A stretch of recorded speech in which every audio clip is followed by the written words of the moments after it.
You're good. Okay. All right. Good evening, everyone, and welcome to the July Board of Education meeting on Zoom, and we're streaming on YouTube tonight as well. Ms. Ratcher, will you call roll?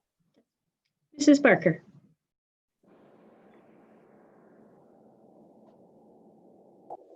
Here. Mr. Bryant. Here. Mrs. Fairgrieve. Here. Mrs. McCabe. Here. Mr. McNally. Here. Ms. Weibel. Here. Mr. Mannheim. Here. Thank you, Mr. Redford. Will you please rise for the pledge? I pledge allegiance to the flag of the United States of America and to the republic for which it stands, one nation, under God, indivisible, with liberty and justice for all.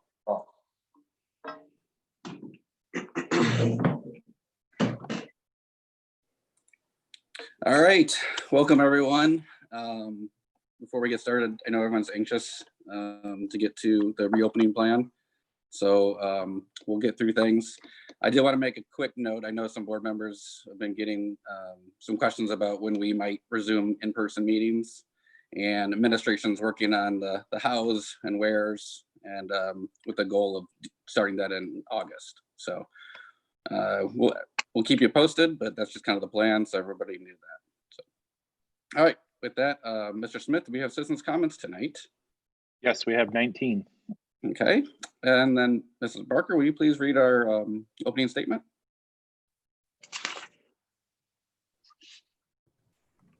Actually, I cannot find that folder that has that in there. That's what I've been looking for. As I said, can someone else have it to read? I don't have one close at hand.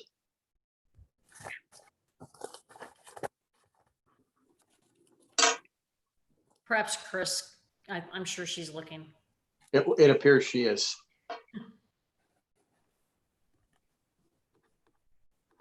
I had one in a folder I carried to every meeting, but I'm not walking to meetings, so now I'm just concerned about getting my technology right. Yeah, well, my folder that I always have present is missing. So Actually, I apologize for that. I have No it. You have it? Fantastic. Yes, Thank you, Heidi. There you go. It's on its way. Mrs. Berger, will you please read it? Yeah. Thank you. The school code provides for a public comment period at each board meeting subject to reasonable constraints. The practice of this board is to limit public comment to 3 minutes per speaker to a total of 30 minutes at the beginning of the meeting. Speakers addressing the board are expected to maintain a reasonable level of civility. Also, personnel matters are sensitive and confidential. Comments regarding individuals should be respectful. Insults and defamatory remarks have no place in this setting. The board will terminate public comment if speakers cannot adhere to these guidelines. And please identify yourself at the beginning of your remarks. Okay, thank you. And I believe we have just a shade over 30 minutes, but we want to make sure we heard everybody. So I think just like maybe 31 minutes. So just letting everybody know that. So Mr. Smith, whenever you're ready, we'll start. One moment.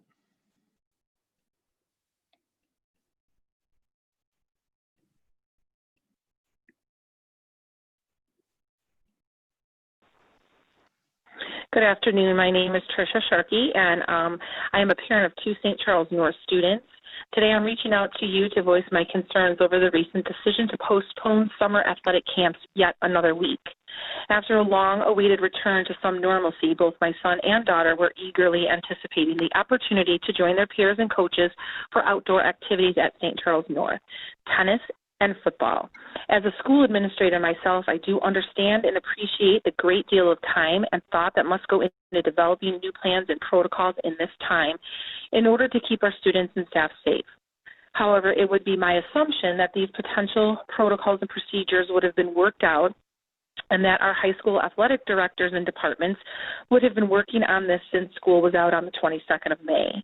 Understandably, there would be a need to develop several scenarios dependent upon the governor's Restore Illinois plan and the Illinois Department of Public Health. In addition, as of July 3rd, IHSA announced the return to play guidelines, and they were approved by IDPH and could be instituted by IHSA schools beginning on the 5th.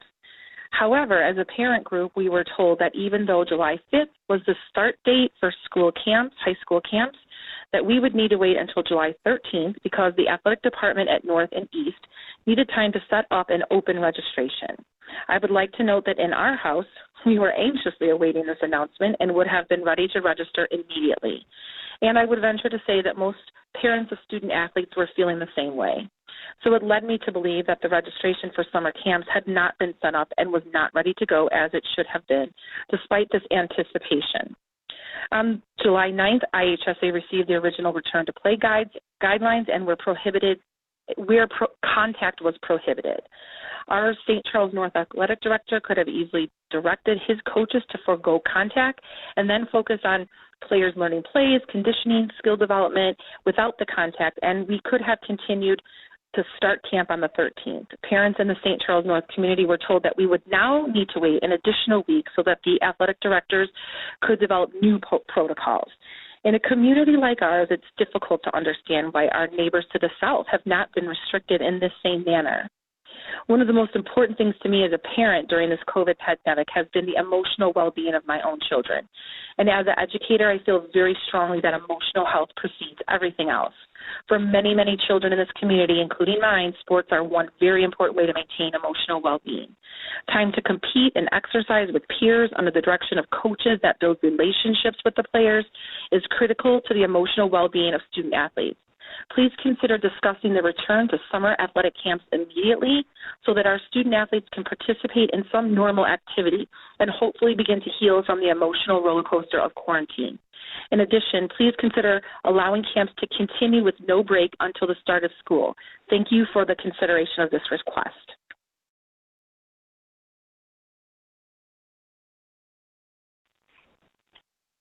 Yes, I am calling in regards to the start of all fitness, anything that's starting right now at North and East. My son goes to St. Charles North, and we are in the District 303. I was very disappointed. Once again, I want to start that off. My name is Carrie Bastogne. I'm a homeowner and a business owner in St. Charles, Illinois. I pay taxes, and I'm very disappointed to hear that we are not going forward with the camps for District 303, and I'm wanting to address the board for my son, who is a senior, and he has been in football since he's been in second grade in this area as well. Okay, I'm hoping that everyone you'll take this into consideration, that I am also a fitness teacher, and I have been teaching for the last 28 years, and have a business here in St. Charles with my husband, and live behind the North High School. We came into this community because of the schools, and I want to keep on going forward with staying in the community because of this is a great community, and I really, really want to push the level of importance of academics and the kids going back to a regular schedule for this district. I have been teaching now for a month due to the coronavirus with all regulations in place at a lot of different gyms. So if it is a concern of cleaning and everything else, or whatever you need to be done, or any extra needed in the done at the field of St. Charles North, I am willing, and I have a group of family members that are willing to volunteer to help the kids, social distance and cleaning and doing all the right guidelines that are needed. In saying all this, my family, and other families in the district are really hoping that you consider the emotional aspect is put on children. They need to get back to a regular schedule. It's not going to be as like before, obviously, but they need to start their sport, okay? And if I could help with anything at all, like I said, I teach at 5 different gyms in the local area. A lot of them are coming back, and I know the guidelines, and I've been strict with them, and everybody's been safe, clean and safe. And once again, my husband and myself would really, really, really like the board to understand that we are in this community for our kids to have the right to an education and a right to play sports. Thank you.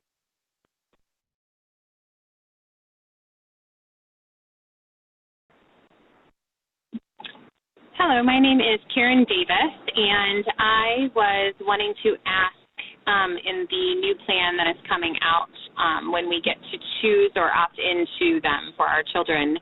We have 3 that will be within the St. Charles School District next year, and we were wondering if we signed up for in-person learning, are we able to opt out and go to e-learning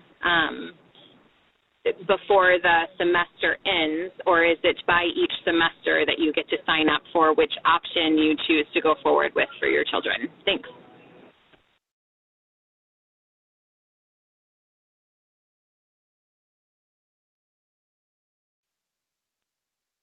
Hello, I am a St. Charles District 303 parent, and I have some concerns regarding the reopening of schools this fall. In particular, my question is concerning what the process will be when a student in one of the buildings tests positive for COVID, or if a staff member tests positive. What will be the process, what will be the steps, and what will be the safety precautions that are put in place to protect all of those who were in contact with the person that tests positive? If you could please address this at the meeting this evening, I would greatly appreciate that. Thank you so much.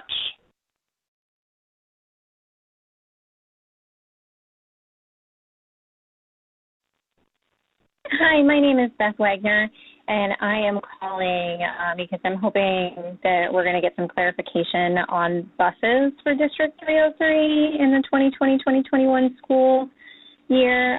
The email that we got on Friday said that we would be using social distancing when possible, 50 people maximum per bus, including the driver, but then it said that there would be 2 students per seat. And that's what we were doing in the 2019-2020 school year, so I don't understand fully how that is social distancing. So that's my concern and my comment. Thank you.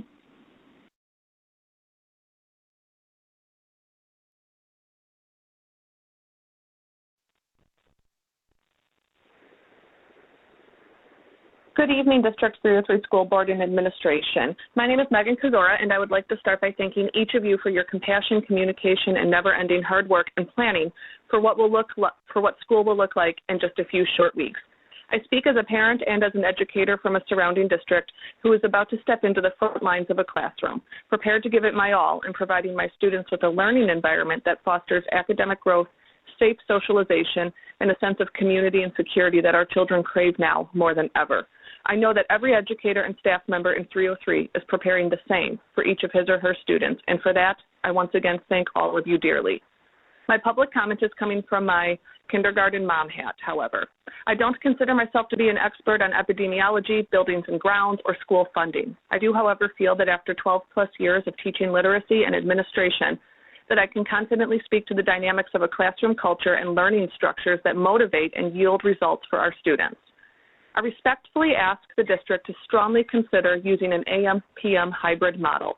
I ask this because I especially feel that our littlest elementary learners have a unique set of considerations when planning how to socially distance them in a way that still builds a loving foundation for school during their first few years of education. In a normal year, elementary students engage in carpet time, partner work, group work, and shared manipulatives.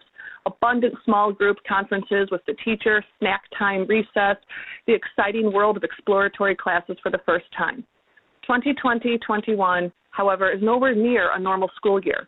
In order to have our students healthy and in the classroom safely, educators will diligently be sticking to the mask guidelines, 6-foot distancing, and individual workspace and materials guidelines. This means that the vibrant, cooperative primary classroom that we all picture in our minds is not going to be as such this year, and that is understandable, as we all know. It is in an effort to stay healthy and listen to the scientific experts when it comes to infectious diseases. Due to the classroom needing to be more independently driven and far less hands-on in nature, I believe it is most developmentally appropriate to have our younger students there for half the day this school year, or until we move to phase 5 and have the scientific guidance to move forward in a more robust manner. The following reasons are why I feel this is the most appropriate hybrid model at this time. Younger students will show better tolerance to masks for a half day as opposed to a full day. Independent application of skills takes time to develop stamina. Without the cooperative play, hands-on group structures, and abundant breaks in place, a half day just seems more attainable at this time for our students to focus in on their learning standards and still enjoy their time within the building. This breaks the class sizes down to half, approximately 12, maybe up to 14 students, which allows teachers to pull students one-to-one more frequently and still maintain a socially distant manner.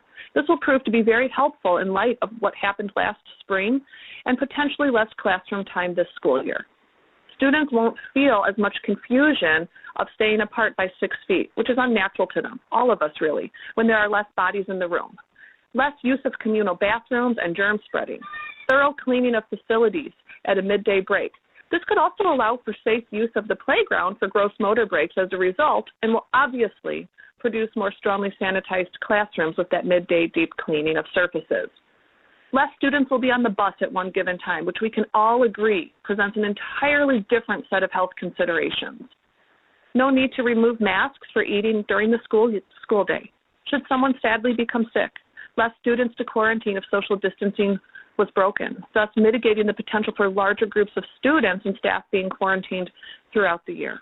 I could go on with more reasons, but the reality is that there is not one correct answer in any of the back-to-school planning for this year. All we can do is try our very best to make safe and healthy decisions for our children, our students, our staff members, the community as a whole. That being said, I would strongly advocate that our students and staff start this school year on an AM-PM hybrid model. As a working parent, I fully appreciate that this is by no means convenient and will cause financial hardships in some households. I believe that our community will continue to rally together to find creative options and offer support to families in need during this time. That might be partnerships with the Park District, local churches, YMCA, etc., as we look at daycare, transportation, and financial assistance moving forward. In closing, from a parent and a teacher, I do believe that an AM-PM model is right now the safest, healthiest, and emotionally best option to choose. Thank you so much for your care of our students and staff, and I wish everyone well.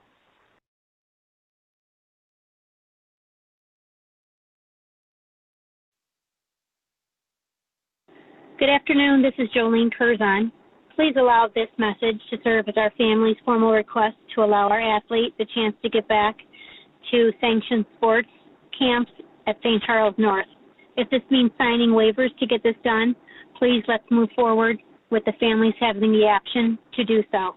Not only have other school districts figured this out, but we also attended over the weekend sports events for our community where children were outside breathing in fresh air, exercising, social distancing, and again, enjoying athletic sports.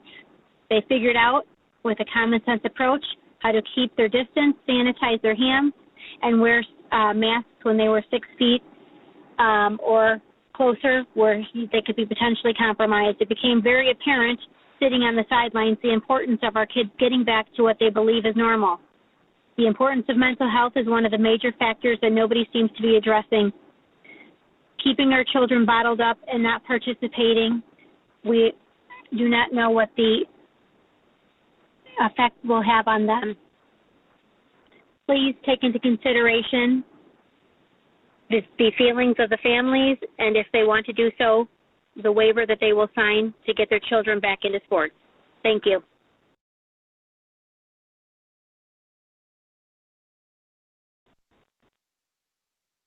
Hello, this is Chris Lester.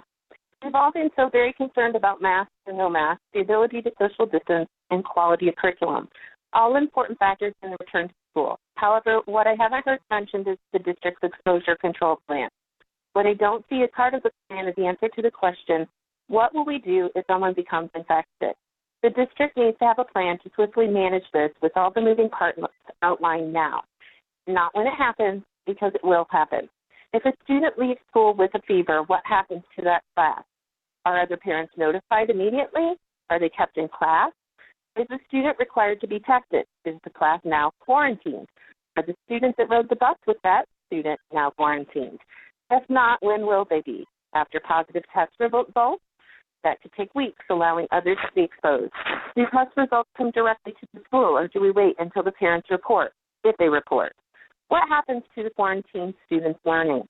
What are the real standards for keeping sick kids and teachers home? If my child has allergies, should I keep them home with a sore throat? There will be parents who will undoubtedly try to push their kids to school with what is surely not COVID, or even if it is, COVID isn't so bad. We put a huge emphasis on good attendance, and we need to rethink that. What measures will be put into place to allow students to make up work and flexibility, particularly at the high school level? What will we do to encourage them to stay home if they are sick? My son just graduated at TCE. Right before the shelter-in-place was put into place, a student had been home with a fever and came back to his class. The same student left school later in the day, shockingly, with a fever. When I called the nurse at the school to ask if the student would be tested and the other parents would be notified, I was told they can't force a student to be tested or report the results even anonymously because other students could figure out who he was. The district is bound by FERPA, so how will they test, trace, report, and act to keep all students safe? Thank you for your time.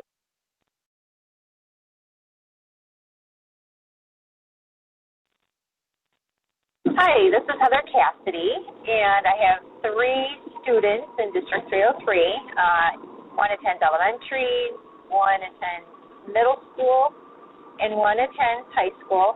I very much appreciate our ability to leave comments for the meeting. I think this is a very helpful way to communicate with the public, to the board. For remote learning, and the possibility of remote learning with the COVID, if we are to do the full-time school, in-person school, I would hope that you would allow more sick time for the students to use throughout the year, because certainly kids will get sick just with their regular normal germs, and they will spike fevers, runny noses from just plain germs. So you want the kids to remain home when they're sick. That's fine, but I think there's a 9-day limit on sick days before families receive a letter. So if we could allow more sick days, that would take stress off of parents receiving that letter.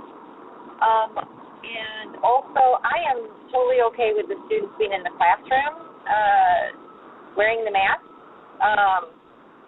I'm not okay with athletics not wearing the mask. You're exhaling and inhaling with more force, so it doesn't make sense for them to not wear masks. Hoping at some point we can reduce the mask usage. I totally understand it if we can't because of the COVID and safety of everyone involved. I think that's all I need to contribute for today. Thank you so much.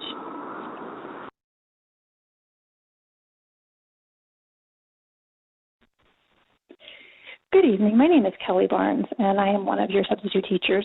My question is, what's the role of a substitute teacher during this beginning of the school year? I guess more specifically, when we accept an assignment, will it be saying if it's going to be in the school building, if it's going to be online? Are we going to receive training to be able to substitute online? So if there's a teacher who's handling more of the online learning, will we be able to have a Google Classroom or Zoom training so we're able to substitute for that teacher?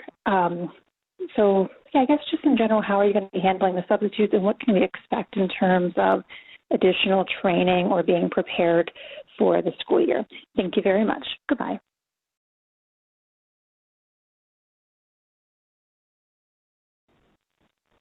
Hi, my name is Janet Ramos, and I have a high school student at East. I have a few questions. My first question is, there is a protocol put in place for parents to monitor if their children are at risk for a fever before school. my question is, will the high school be taking temperatures at each entrance and exit? We all know that some parents, for whatever reason, end up sending their children to school sick. So I don't think we can rely on the compliance of other parents to follow the procedures. I think we also have to have extra people at the high school to be taking and monitoring temperatures every single day. That's my first question. My second question is grading.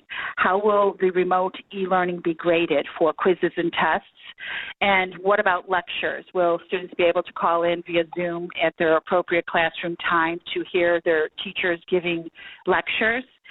My next question is, from my understanding from the letter, that you have to decide if your student will be going to go to school every day or every other day, or doing a remote learning option. If for any reason our numbers spike in the state of Illinois, obviously that goes week by week, day by day. We can't commit to a quarter. I don't think that's realistic. I think the school needs to have a flexible plan, and that if parents need to pull their children and start doing at-home remote learning, that is an option, because you're going to have a huge liability otherwise if they're exposed to COVID. And my last question, how will you be notifying if there is a COVID outbreak? How will you notify if our students have been exposed? Will there be a phone call, email? How do you plan on notifying parents immediately? Thank you so much. I appreciate all of your help. I know this is a trying time, and we greatly appreciate and respect the administrators, teachers, and all of the parents and students of the district. Thanks for your time. Goodbye.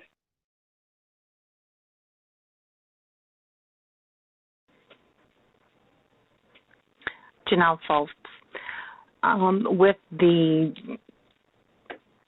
possibility of going remote and in classroom with it mixed for the high school, specifically North, one question that we have is, well, if there are more than one student in the household, will they be going on the same days?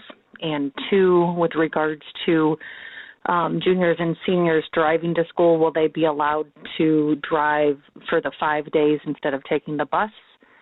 And then the last comment is the D303 board meeting email that was sent out at 2:35 has an incorrect number on it. The number that you guys have listed is 331-882-4945. It should be 331-228-4945. Thanks. Bye.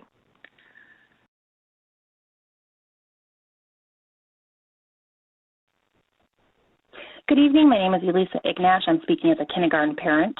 I strongly urge the district and board to consider the AM-PM model, especially for the elementary ages. Our learning structure for this group will be modified drastically to keep safety a priority, and an expectation of full day still learning is concerning from a development point of view. In addition, 24 kids in one room worrying about staying separated is going to create unnecessary anxiety. Half the class size is going to be better for physical and mental health of each of those individual students, as well as the teachers and staff in the room. The half-day, half size of a class also relieves some of the confusion about getting too close to others and allows for better social distancing success. Half-day and half the class size allows teachers to more adequately fill the learning gap the quarantine created back in March. It will also remove lunch from the risk factors and relieve the bus load. The current half-day program in our district is full, and I think that speaks volumes as to where the parents' concerns are and their desires for how the school year to move forward. I thank you for your consideration and appreciate your efforts to move forward in the right way for our children.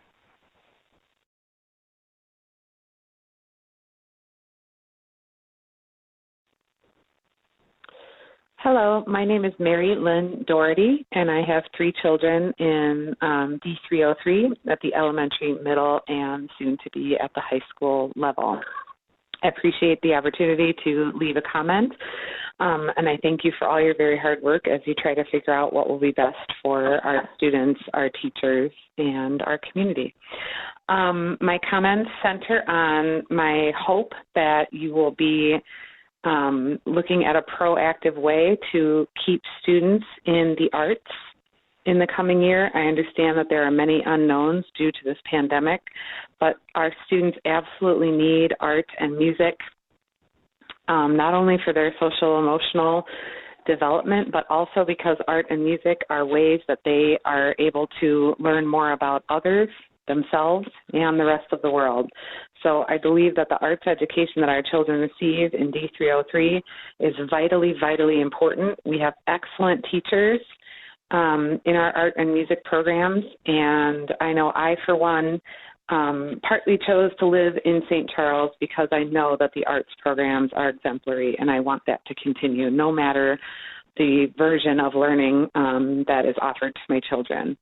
So please keep that in mind and make sure that we consider art and music a core subject, as they are, very much so. Thank you.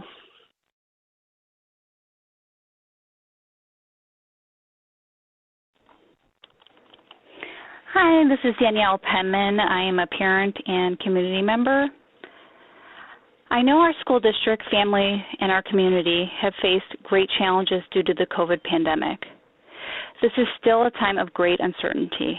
I know Dr. Pearson will be presenting the reopening plan for our school district tonight. Safety and health are on the forefront of everybody's minds and is a top priority to get students and teachers back in school. I read through the email that was sent out late Friday afternoon about our reopening. One thing I felt was not mentioned, and I'm hoping will be tonight, is how is our district going to address the educational gaps that resulted from the remote and e-learning that occurred in the spring? Yes, I believe safety and health are important, but education should also be a top priority. What are the plans and steps that will be put into place to get kids back on track as they return to school in a whole new learning environment? I would also hope that tonight or at the next business service meetings, the community would be updated on what the financial ramifications of the COVID pandemic have had on our district since March. Regardless of how financially responsible you may have been in the past, COVID is having a financial burden on everyone and every business. How are we as a school district affected? As a taxpayer and parent, I'd like a comprehensive report from our administration. I know a great deal of effort has been made to reopen our schools, and I appreciate all of those working so diligently to ensure that our students and staff return to school safely and with all necessary support. Everybody has been doing a great job and working very hard during these weeks off of school, and I appreciate it greatly. Thank you so much.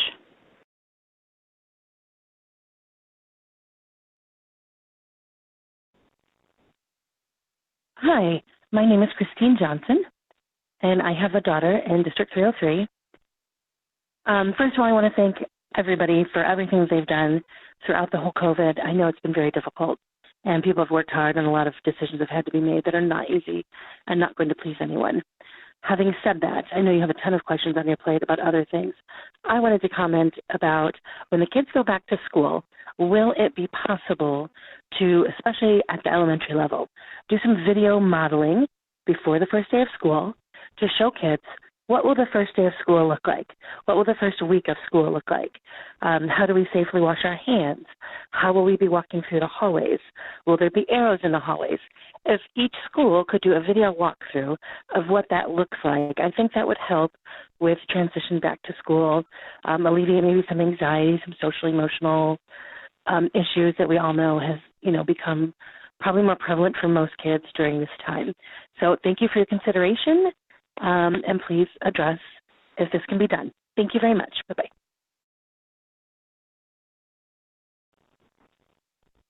Hi, this is Laura Supple. This isn't actually a comment, it's a question. When we are given the options in fall to do either in-person learning or e-learning, once we make the decision for our children, if at some point in time we change our minds, are we able to do that and switch to the opposite one that we chose? Thank you.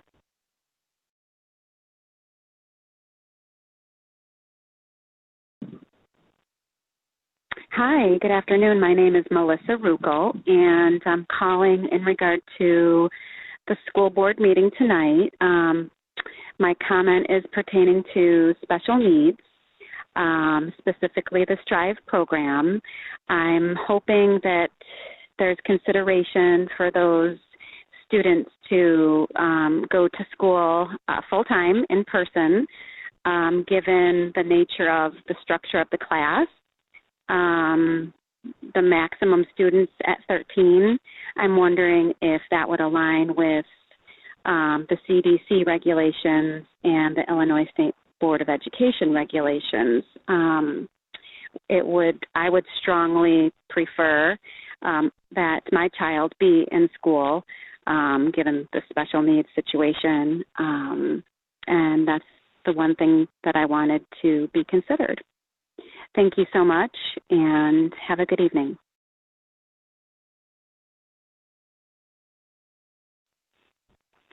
Hello, my name is Barbara Beyer. I have been a teacher, parent, and community member in this city since for the last 19 years. I have two questions. How can you decide as a district administration and board if children and their teachers are going in person when the adults in this group won't even meet in person for this meeting? Also, why did we close schools in March when the U.S. was averaging 500 new cases of COVID per day, when we are averaging 60,500 cases per day now and considering in-person learning? I feel very strongly that we as a district should continue remote learning in the near future. Thank you.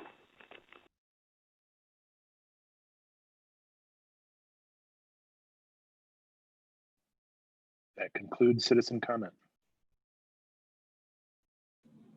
Thank you, Mr. Smith. All right, then I will turn it over to Dr. Pearson for the superintendent's report.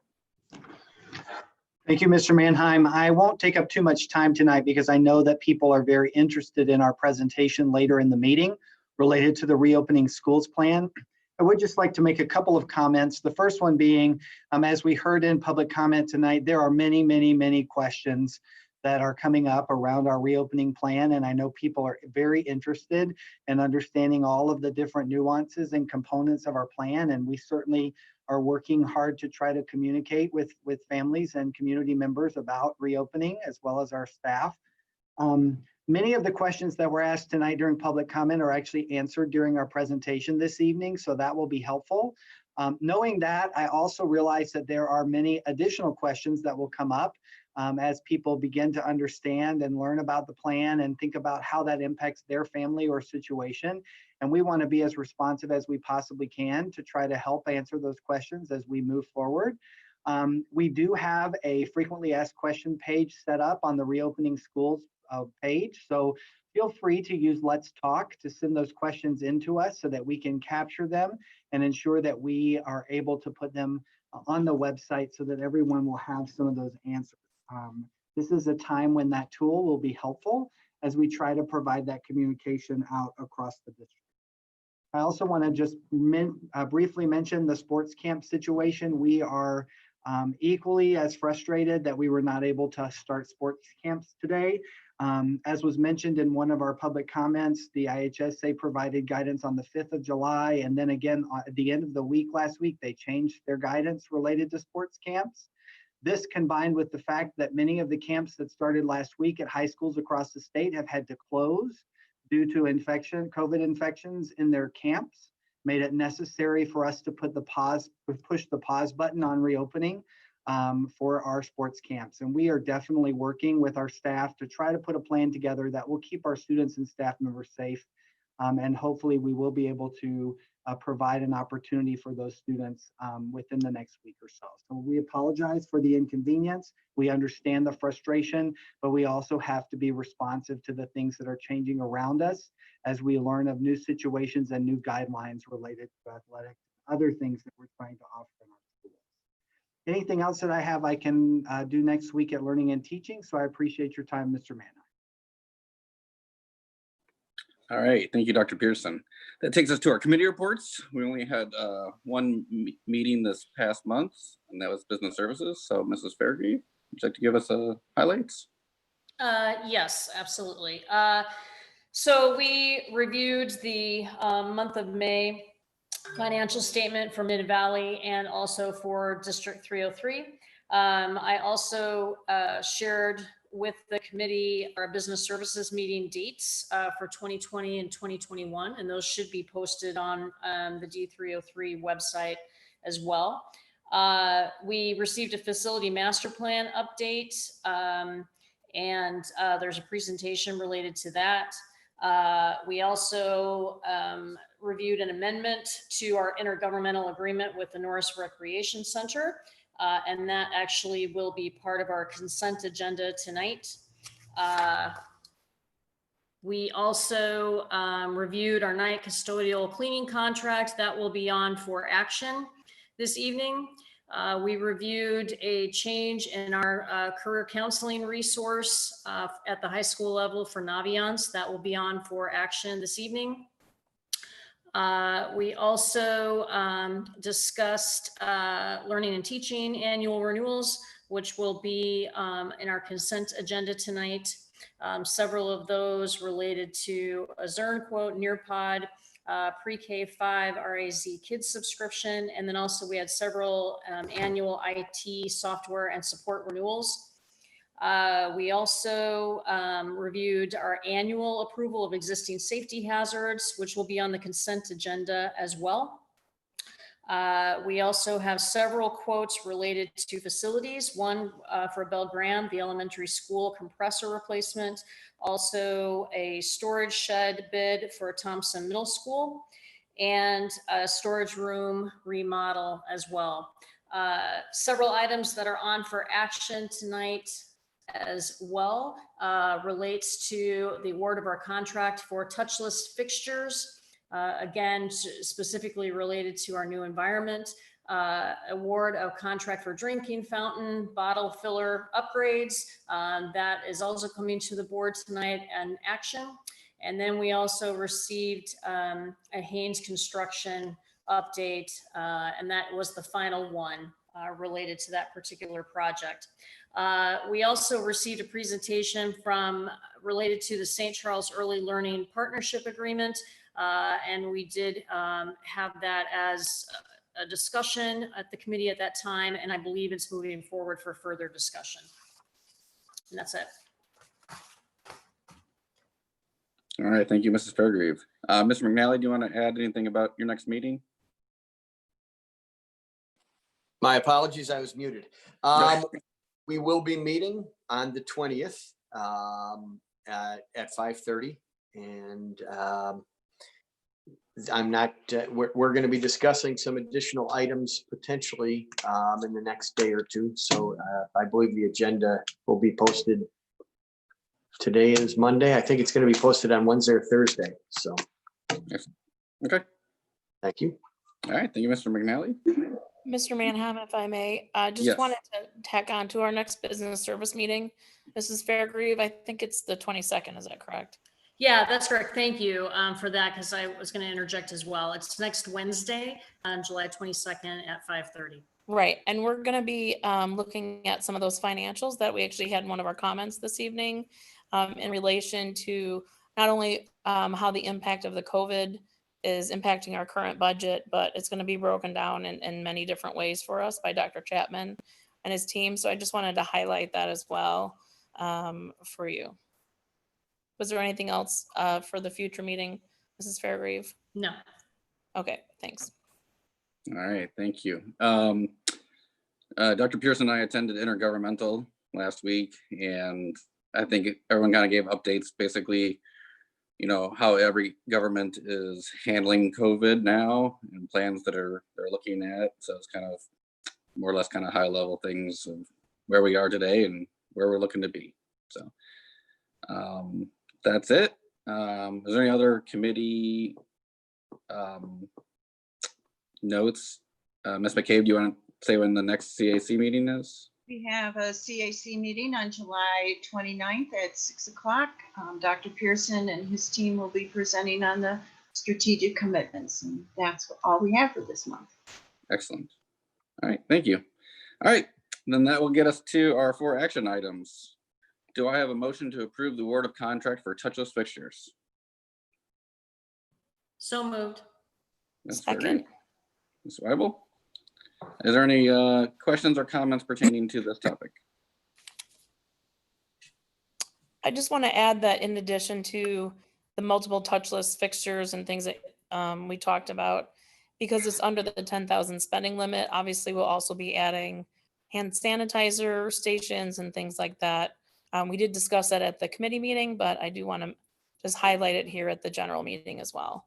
It's just under the spending limit, so it doesn't come to this committee or to this meeting. But obviously we're taking precautions. Okay. Any other comments? Mr. Richford? Mr. Bryant? Yes. Mrs. Fairgrieve?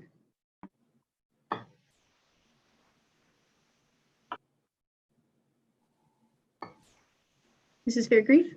I think she's frozen. I think she is. Yeah, she appears to be. Yeah, I'll continue and come back to her. Mrs. McCabe? Yes. Mr. McNally? Yes. Ms. Weibel? Yes. Mrs. Barker? Yes. Mr. Mannheim? Yes. So then what do we do since she's not? Maybe we could give her a moment. Okay.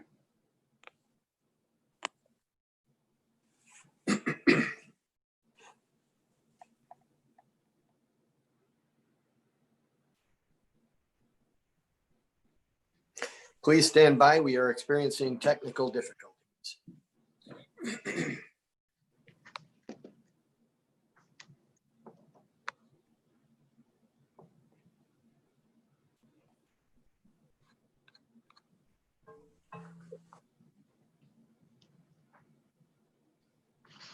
There she is. Mrs. Fairgrieve? My connection completely dropped, so apologies. Can you let me know where we're at? Yes, actually, we kind of went through the voting order and now I'm coming back to you. So we just need your vote on this item. On the item of the award of contract for touchless fixtures? Yes, ma'am. Correct. Yes. Thank you. All right, motion passes. Thank you. All right, do I have a motion to approve the award of contract drinking fountain bottle filler upgrade project? So moved. Second. Mr. McNally? Is there any questions or comments pertaining to item B? Not hearing any? Mrs. Rashford, you take the roll? Mrs. Fairgrieve? Yes.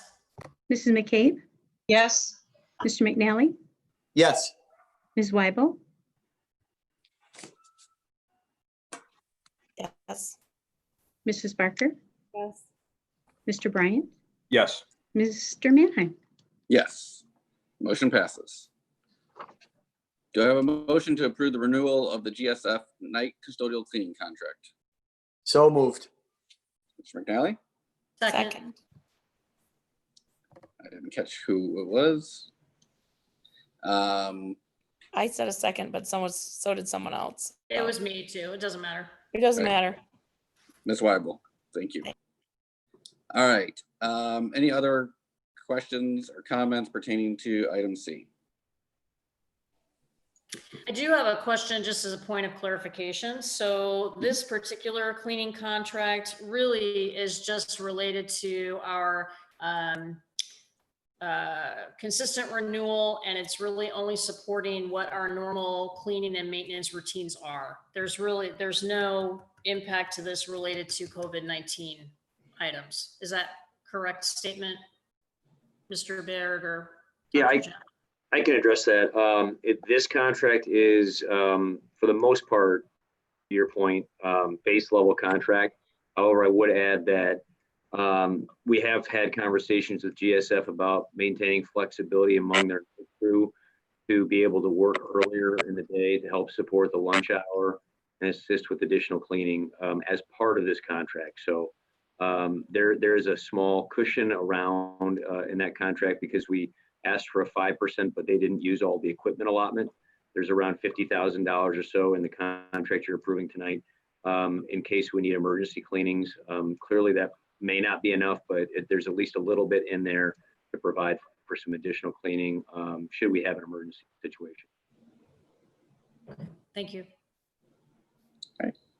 I just Any other also wanted to say at the business service meeting, should anyone want to hear more specifics, we had a very, very lengthy discussion about what GSF does cover in their cleaning services and how proactive and protective they are of keeping our schools clean for our kids and for the safety of kids and teachers. So it's not something we're going to rehash at this meeting, but if anyone does want to hear that, I suggest they go back and listen to the business service meeting, because it is something that they are very proud of, and we're very proud of partnering with them on this.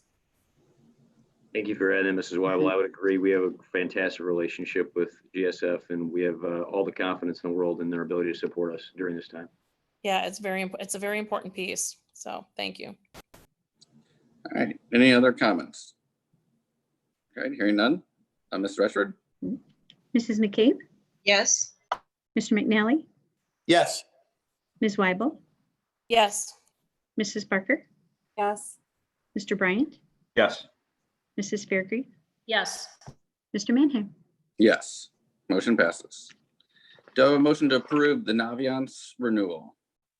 So moved. Mr. McNally, Second. Mrs. Barker. Any discussion?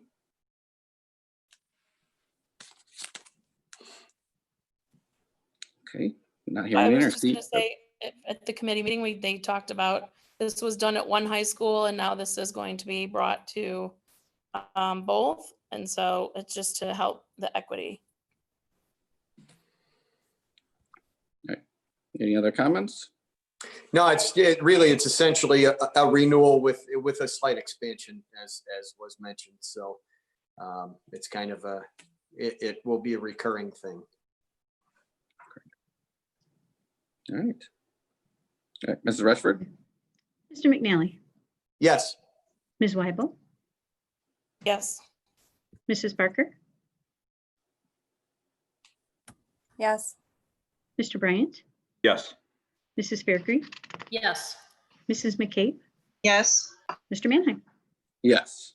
Motion passes. All right, that takes us to item E. Do I have a motion to approve the school calendar revision for 2021? So moved. Ms. Weibel? Second. Mrs. McCabe, second. All right, is Dr. Pearson, is Mr. Moore going to give us a little highlight, or? Yeah, Mr. Moore actually serves as chair of our calendar committee, which is a committee that meets per our agreement with the association, and they met last week to make this recommendation for this calendar revision. Mr. Moore? Thank you. The reason we're bringing this to you is the legislature passed a bill in their 3-day or 4-day session in very late May, and the governor signed the bill in mid-June, declaring November 3rd, the day for the federal election this year, as a holiday in the state of Illinois, and requiring all schools to be closed on those days. It is being treated as a holiday for school term employees and for students. So we're not allowed to have school on November 3rd, but we are still obligated to have that day in our calendar. The committee is proposing to accommodate that change in this way. Moving the first day of work for staff from August 10th back to August 7th. That's a Friday instead of a Monday. So that will be the Teachers Institute Day. The second Teachers Institute Day will remain on August 10th, the Monday. And then we will assign August 11th as a remote learning planning day. As part of the school code now, anytime we're under a disaster declaration by the governor authorizing remote learning, as we are allowed to use up to 5 remote learning planning days within the school year. So the calendar committee is proposing that we use 2 of them before students report. That would be on the 11th and the 12th. And those days count as attendance days under the school code. So even though the students aren't coming to school or learning remotely, it still counts as student days. So in effect, we have made up the day in November 3rd. We're using 2 of the 5 allowed remote learning planning days. And now the first day for students will be the 13th instead of the 12th. And without getting into the details of the return to school plan that you'll hear about later, having 4 days before school starts instead of 2 for teachers provides them some essential time to plan and prepare for the return to school plan, which is, as you will see, quite a bit of work. What questions can I answer for you? Thank you, Mr. Moore. Just a question that I have. was there any discussion of having more of these remote learning planning days before the beginning of the year? I know that you said 4, but I see 2 of those as institute days. So I know those are typically filled with initiatives from building administrators and so forth. So I just want to make sure that the SCEA and the committee really looked at and made sure that 2 days was enough for remote learning planning before we go into this school year. Yes, the move from 2 days before school starts to 4, the committee, I think, would say does agree that that is a good thing and sufficient. And they are nervous about using any more at that time because we expect that we'll need to use them throughout the year. If the state, or at least the northeast part of the state, moves to phase 3 or back to phase 2, and we have to have remote learning for everybody, then we expect we would use some portion of those remaining 3 days when that happens. Of course, we can't put them on the calendar now because we don't know if or when that would happen at this time. But they did not want to use more than the 2 at the beginning of the year. Okay. Thank you. I have a question. So if my count is right, this calendar would make 171 days where students are actually in the classroom or remotely learning. How does that compare to our calendar from last year? Reference to the calendar before we shut down and changed everything. Yeah, I'm just trying to get a handle on whether we're actually losing student days in the classroom, or how does that work? Yes, we are. By using 2 remote learning planning days, we would be removing 2 instructional days. That's correct. And I think my count is 172. Okay. And last year we had planned for 174 actual student attendance days. And as always, the way we count student days is different than the way state counts them. But if we're talking days where the kids actually come to school, this would be 2 less. That's correct.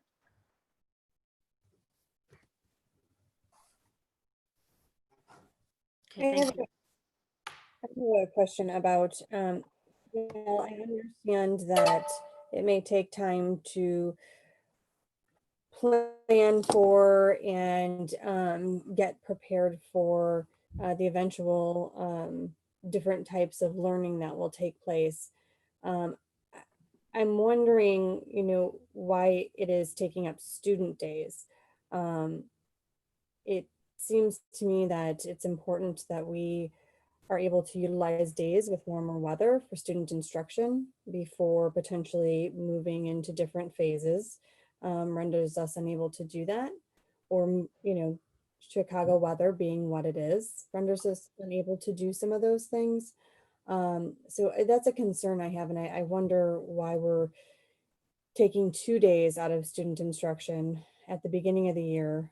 That may be the most valuable time to be able to provide in-person learning.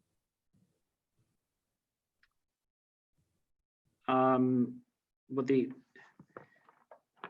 the reason for having more days at the beginning of the year is to prepare for the beginning of the year for our teachers.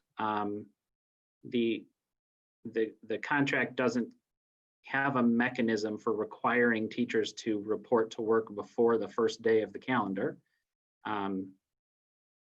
So if that wasn't considered, nor is that even in the domain of the committee. Okay, thank you.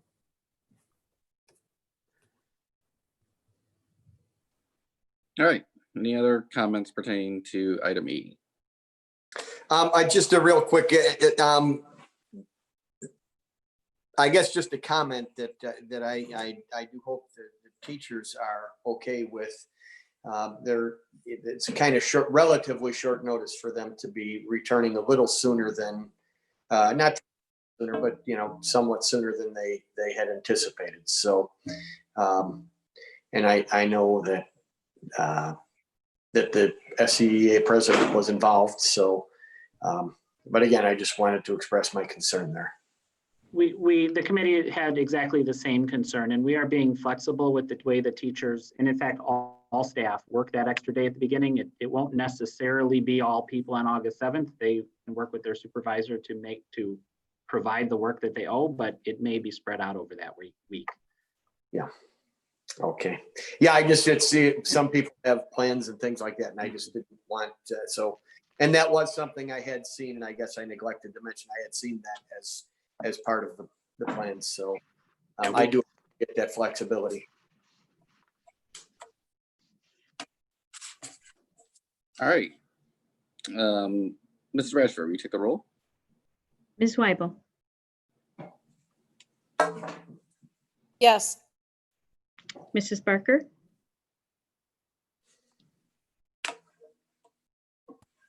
Yes. Mr. Bryant, Yes. Mrs. Fairgrieve, Yes. Mrs. McCabe, Yes. Mr. McNally, Yes. Mr. Manheim. Yes. All right, motion passes. That takes us to our consent agenda. Does anyone have anything they would like to be pulled tonight? Nope. All right. Do I have a motion to approve the consent agenda? So moved. Mr. Bryant? Second. Mr. McNally? Ms. Rashford? Mrs. Barker, Yes. Mr. Bryant, Yes. Mrs. Fairgrieve, Yes. Mrs. McCabe, Yes. Mr. McNally, Yes. Ms. Weibel, Yes. Mr. Manheim. Yes. Motion passes. All right. That takes us to our for information. As always, we have our FOIA request as well as the D303 and Mid-Valley financial reports that are in the board packets. I don't believe there's any new business tonight, so I think we'll jump down to our further discussion. Before I turn it over to Dr. Pearson and his staff, I just want to take 15 seconds to say thank you to all the staff that's been part of this. It's countless hours. I've sat in on the steering committee with kind of the high level, and the amount of questions and good questions that were asked, tough questions. It's a lot of work, and we're all very appreciative of the time that's taken to present this tonight. So with that said, Dr. Pearson, I'll hand it over to you. Thank you, Mr. Manheim. Tonight, what we would like to do first is walk through a presentation that will provide you with the foundational information related to our reopening plan. It answers questions about the school day schedule, as well as building protocols for health and safety, the processes that we're using with our nurses and our healthcare considerations for students and staff members, as well as communication plans and transportation. We will go through the presentation and then have the opportunity to have a discussion following the presentation. I just want to echo what Mr. Manheim has said, that you know, there are so many issues that have to be addressed as we work on a plan, and this is certainly not territory that we've traveled before as a school district, as we have to navigate many different variables as we consider how we provide learning opportunities for students in our community, as well as adhering to the guidance, which I know all of you have had the opportunity to follow, how that has changed throughout the course of the summer and will continue to change going forward. So I would just like to have one disclaimer as we begin our presentation tonight, that the information that we're sharing with you is our plan as of today, and that we understand that going forward we may continue to receive some updated guidance. However, knowing that you know, our families and our staff have to be able to plan for the beginning of the school year. So we are hoping that we can take the information that's provided tonight and the discussion that we have and begin to lay a foundation for the start of the school year so that we can get our students and staff members back safely. So with that, we're going to turn it over to Mr. Smith, who's going to switch to the presentation. And then following the presentation, we'll have an opportunity for discussion.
One moment while I figure out the audio problem. I apologize.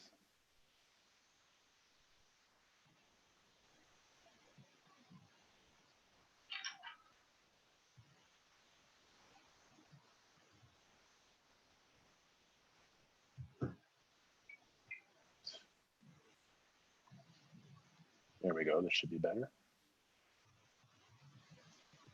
Hello, I'm Dr. Jason Pearson, Superintendent of Schools for District 303. This presentation is intended to provide information on the District 303 reopened school plan for the 2020-21 school year. As we realize the monumental task that was ahead of us to respond to the COVID-19 crisis as a school district, we formed a task force with 7 different committees. There are over 100 participants on the Reopen Schools Task Force committees, including student and parent representatives, representatives from all 3 of the district associations, community members, staff, and administrators. I would like to take a moment to express my gratitude and appreciation for the work they have done and are continuing to do for a safe reopening of schools in the fall. Along with myself, you will be hearing from a number of chairs from the task force committees that have been working throughout the summer to align our reopening plan with the guidance from the Illinois State Board of Education, the Illinois Department of Public Health, the Kane County Health Department, and the Kane County Regional Office of Education. Although what we are sharing is a framework, we know that there are still many details and logistics we need to address prior to the opening of school. The health and safety of our students and staff members is our top priority. We are making decisions about reopening schools that will ensure that everyone is safe while still providing continuity of learning. As the situation concerning COVID-19 evolves and changes, so will the guidance and rules that District 303 must follow. Understanding that guidance continues to change, we are being as flexible as possible as we plan for the school year. At this point, District 303 is planning for 3 different instructional formats during the 2020-21 school year. Ultimately, our goal is to eventually move to full in-person learning for all students and grade levels. Currently, based on the guidelines, that will not be possible until we have reached phase 5 of the Restore Illinois plan, and quite possibly not until a vaccine has been deployed. As the rate of infection and response to the COVID-19 health crisis changes,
All right, one moment again. I don't know why it lost audio that time. Let me try one more time.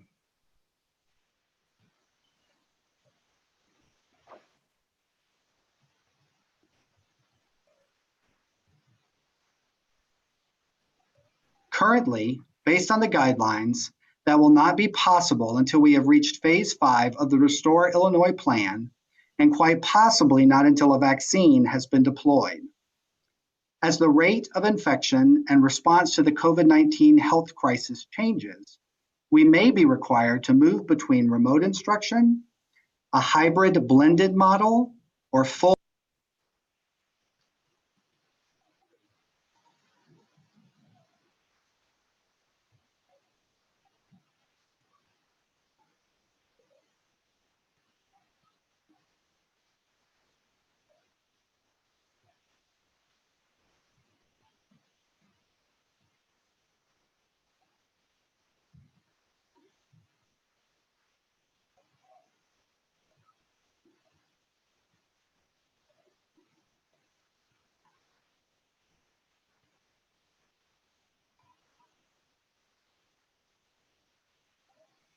Okay, the audio keeps dropping. Let me try one more time and we'll keep moving forward.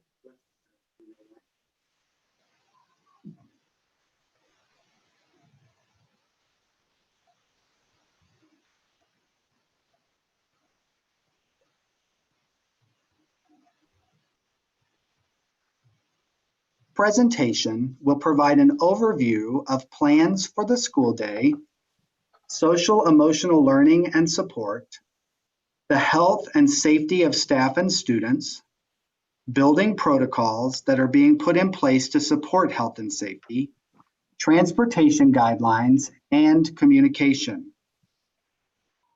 At this time, I would like to turn the presentation over to Dr. Denise Herman, Chief Academic Officer, to talk about the school day at the start of the school year.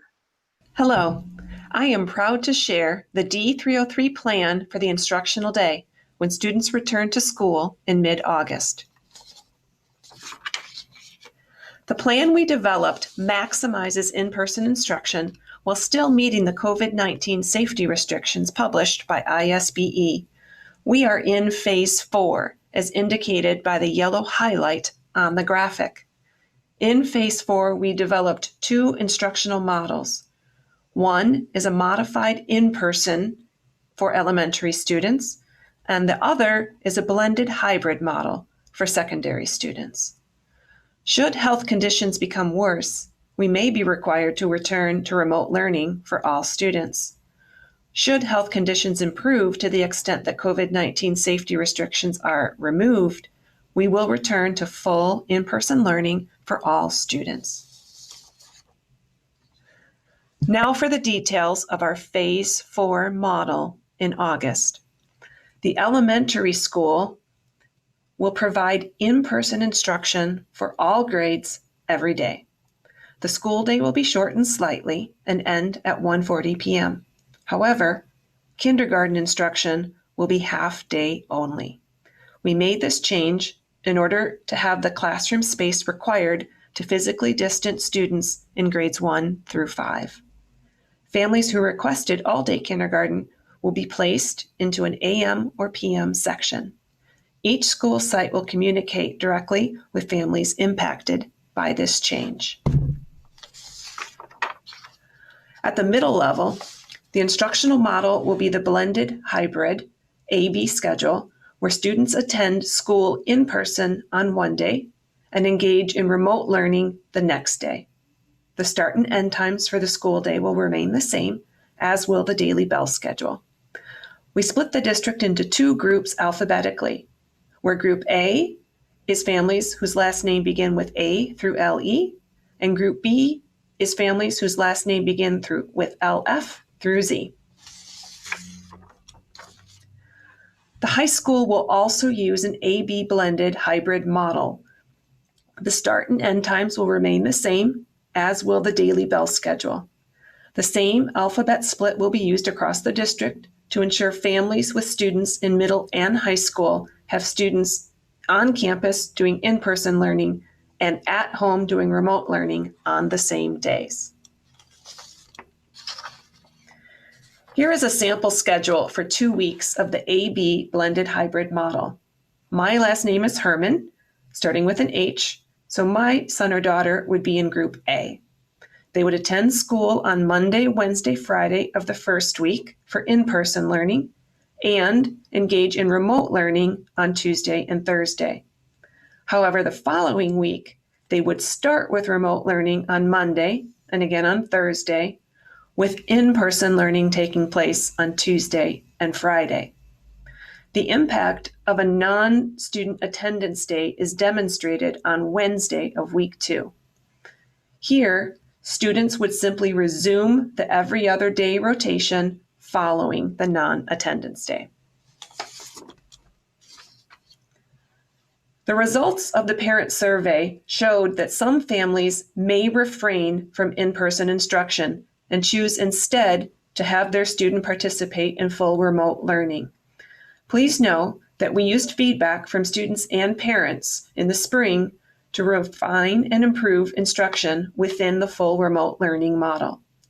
If your family selects this option, you will be virtually grouped with other students in the same grade level or content area to form district-wide classes. On Tuesday, July 14th, each family will receive an instructional selection form via email where you will indicate your choice for the instructional model and the transportation need for each student in your household. The form will be due by July 20th as we need this data to plan transportation routes and adjust class lists. I would now like to introduce Dr. Patty Pelagi, Director of Instructional Interventions, who will share information about social emotional supports. The return to school this year will be unlike any others as students, staff members, and families navigate the emotional impact of last year's mandatory school closures and changes in typical school structures and routines this fall. As a district, we remain committed to supporting students' social and emotional well-being and mental health. This means partnering with families to facilitate a transition that prioritizes emotional safety in addition to physical safety. Social emotional learning is the process through which children, adolescents, and adults understand and manage emotions, set and achieve positive goals, feel and show empathy for others, establish and maintain positive relationships, and make responsible decisions. This work is being guided by our district SEL task force, which includes representatives from our district community and student representatives from each of our high schools who have provided excellent insights from their own experiences. SEL is more than just a program or lesson. It is about how teaching and learning happens. This year, we are called to deepen our commitment to social emotional learning. This means emphasizing SEL across multiple contexts every day. SEL is more than just a program or lesson. It is about how teaching and learning happens. CASEL, the Collaborative for Academic and Social Emotional Learning, developed a widely used framework that identifies 5 core competencies that, when prioritized across settings, districts, schools, classrooms, families, and the wider community, can educate hearts, inspire minds, and help students navigate the world more effectively. The SEL core competencies include the skills we must possess to understand ourselves, work well with others, and make good decisions. At the foundation of SEL is the creation of a safe, supportive, and equitable learning environment where students can develop meaningful relationships which allow them to learn about, practice, and apply social emotional skills as they identify and process complex emotions. Research supports SEL as a priority for student learning. In fact, schools and districts that implement social and emotional learning plans based on the core competencies have showed improved student outcomes in social, emotional, behavioral, and academic domains. SEL is also associated with reduced levels of emotional distress. Children and adolescents face unforeseen emotional trauma and, in some cases, increased feelings of worry, loneliness, and disconnection as a result of the global pandemic. SEL focuses on the creation of safe spaces for students to process these emotions, as well as explicit teaching in the areas of emotional identification, communication, relationship skills, coping strategies, and problem solving that are essential now more than ever before. The benefits of SEL reach beyond students and also positively impact educators. Research shows that SEL practices, including adult SEL, reduce teacher stress and increase professional longevity. In order to create conditions for students to effectively engage in SEL, adults themselves need to feel empowered, supported, and valued. This means we need to work to foster a supportive staff community and promote adults' own SEL. Staff not only need opportunities to learn about the research and practices behind SEL and engage in professional learning to embed SEL instruction in their classrooms, but also to critically reflect on and deepen their own social, emotional, and cultural competencies. According to CASEL, some of the key components of safe, supportive, and equitable learning environments include providing structures for physical and emotional safety, cultivating a sense of belonging and community, using engaging, relevant, developmentally appropriate, and culturally responsive instructional practices, creating space for student voice and agency, and offering tiered supports to meet the needs of all students in the district. We recognize from our parent and student survey data that emotional well-being is a need for all students.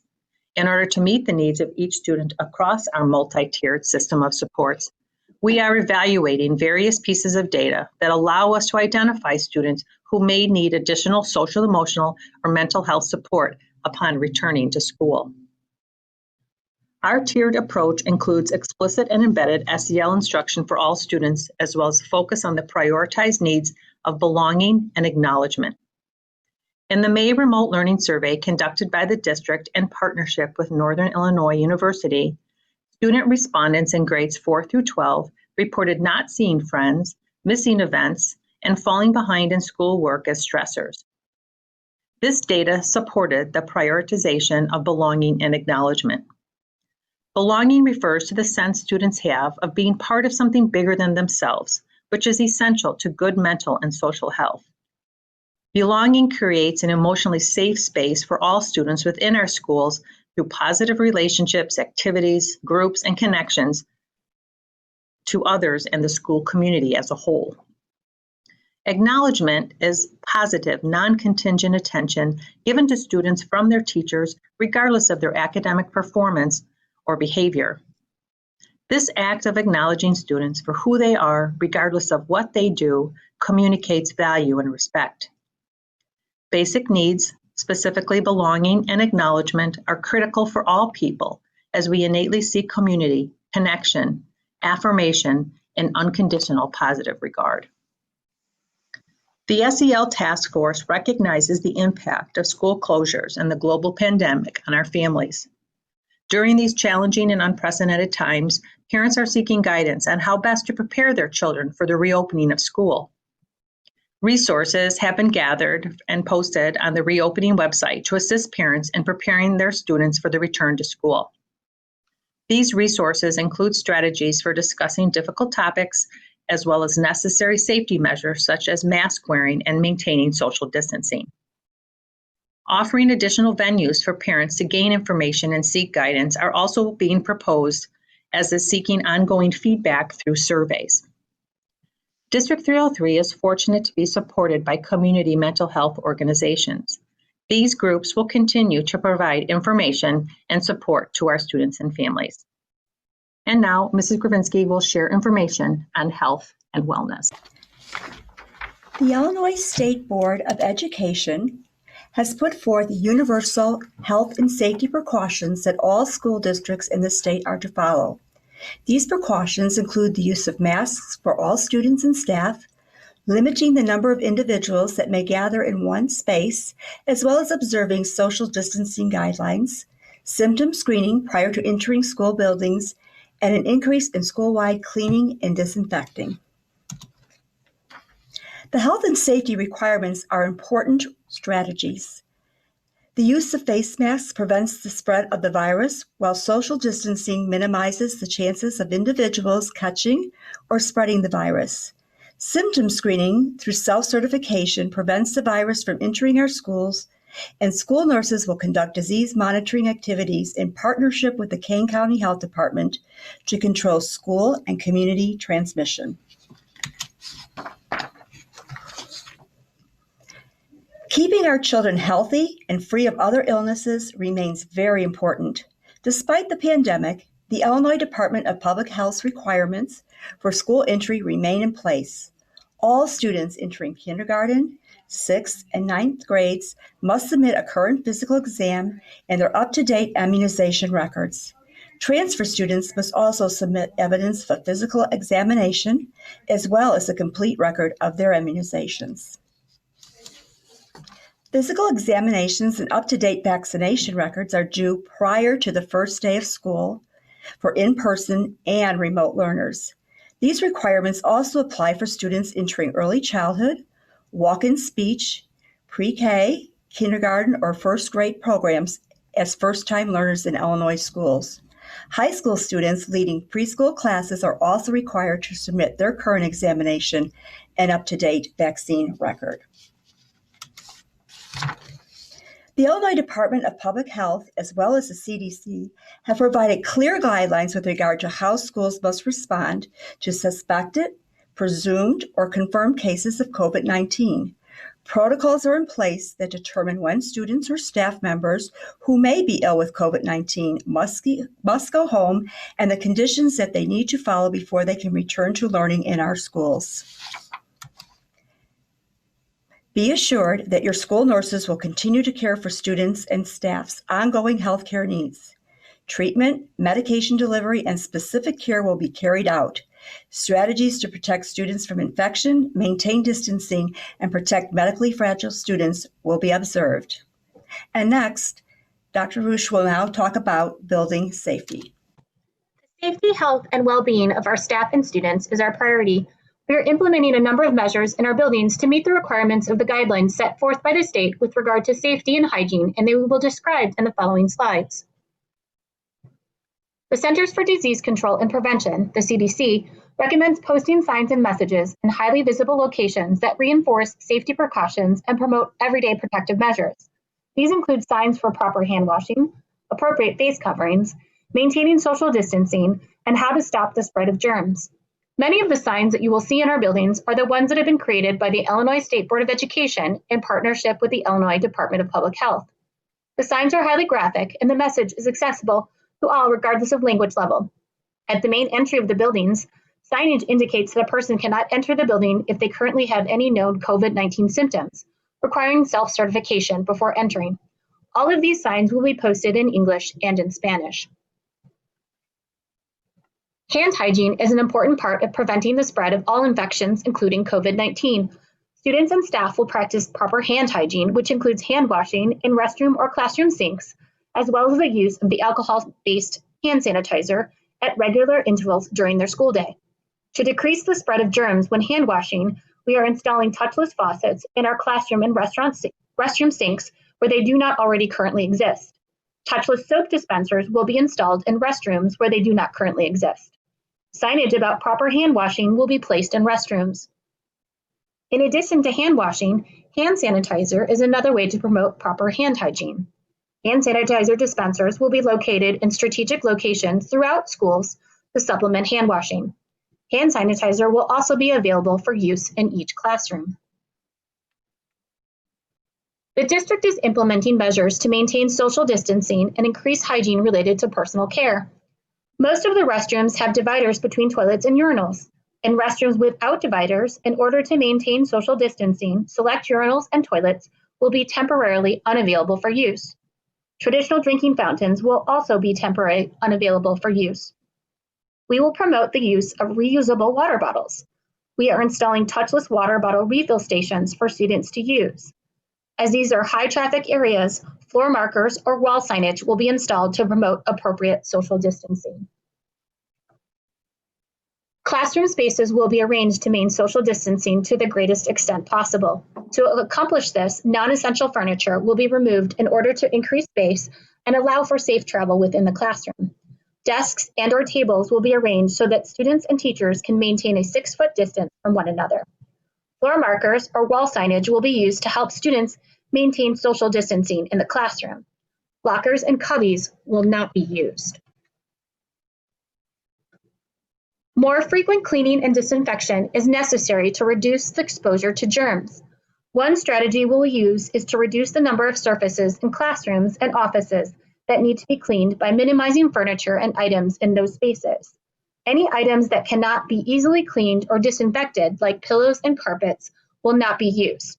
Frequently touched surfaces, like door handles and light switches, will be cleaned with greater frequency. We are shifting some of our night crew to the day crew to have more staff available to clean when students and staff are present. Finally, disinfecting and cleaning supplies will be available in classrooms. Next in this presentation, Dr. Seth Chapman, the Assistant Superintendent of Business Services and the Chief Financial Officer, will discuss transportation. Good evening, I'm Seth Chapman. I'm the Assistant Superintendent for Business Services, and I'm pleased to present to you tonight our plan for reopening in regards to transportation.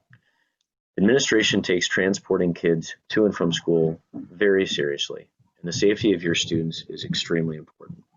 The steps below will help outline a very safe process.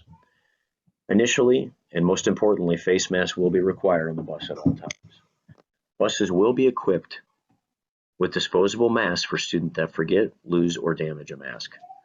Per the Illinois Department of Public Health guidelines, bus capacities are limited to 50 total people. That includes adults, the bus driver, for example, and students. While on the bus, social distancing efforts will be made as much as possible, consistent with the Illinois Department of Public Health guidelines. We will also, as part of the plan, have assigned seating on the buses. Seats will be limited to 2 children per seat, and siblings or household residents will sit together.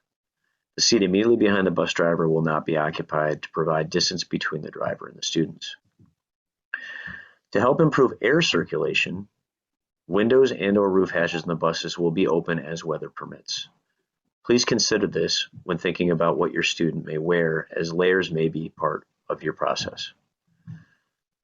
Cleaning and sanitizing is extremely important, and administration has put in place measures to increase our processes in this area. For example, between the AM and PM routes, we are adding electrostatic cleaning as part of the process, as well as after the PM routes at the end of the day, that same electrostatic cleaning process will take place. It's extremely important that as part of your response that will be due back on July 20th, that parents and guardians commit to a bus route request for the semester. This is necessary so that routing can take place and be done so in an efficient and effective manner. Please note that if a transportation eligible student is needed to be added to a bus route after the start of the school year, those modifications will take a minimum of 2 weeks to go into effect. The process of routing is very complicated, and we appreciate your understanding as we work through the necessary steps to make sure that all students get to school and home from school safely. My name is Carol Smith, and I am Director of Communication and Community Relations, and I'm going to be speaking to you about the Reopen School Plan communication. The district has created a Reopen Schools webpage that gives our families a comprehensive area where they can access all information related to opening schools. As we send correspondence to families, we also post it on the website for reference. In addition, we feel that it is important for documents from the Illinois State Board of Education, CDC, Illinois Department of Public Health, and the Kane County Health Department to be available. The page also includes an overview of the task force committees charged with planning what school will look like in the fall.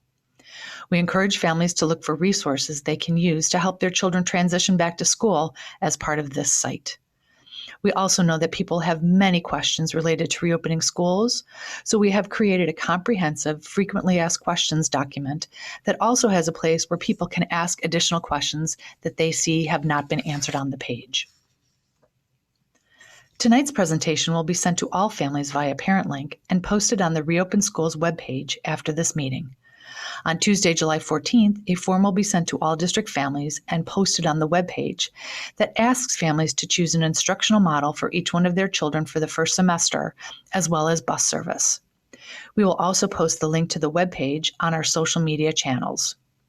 The website will be updated with the most accurate information on Mondays, and we encourage families to visit the site often. We understand that parents and staff members need time to plan, and we appreciate their continued support and patience as we plan for the fall.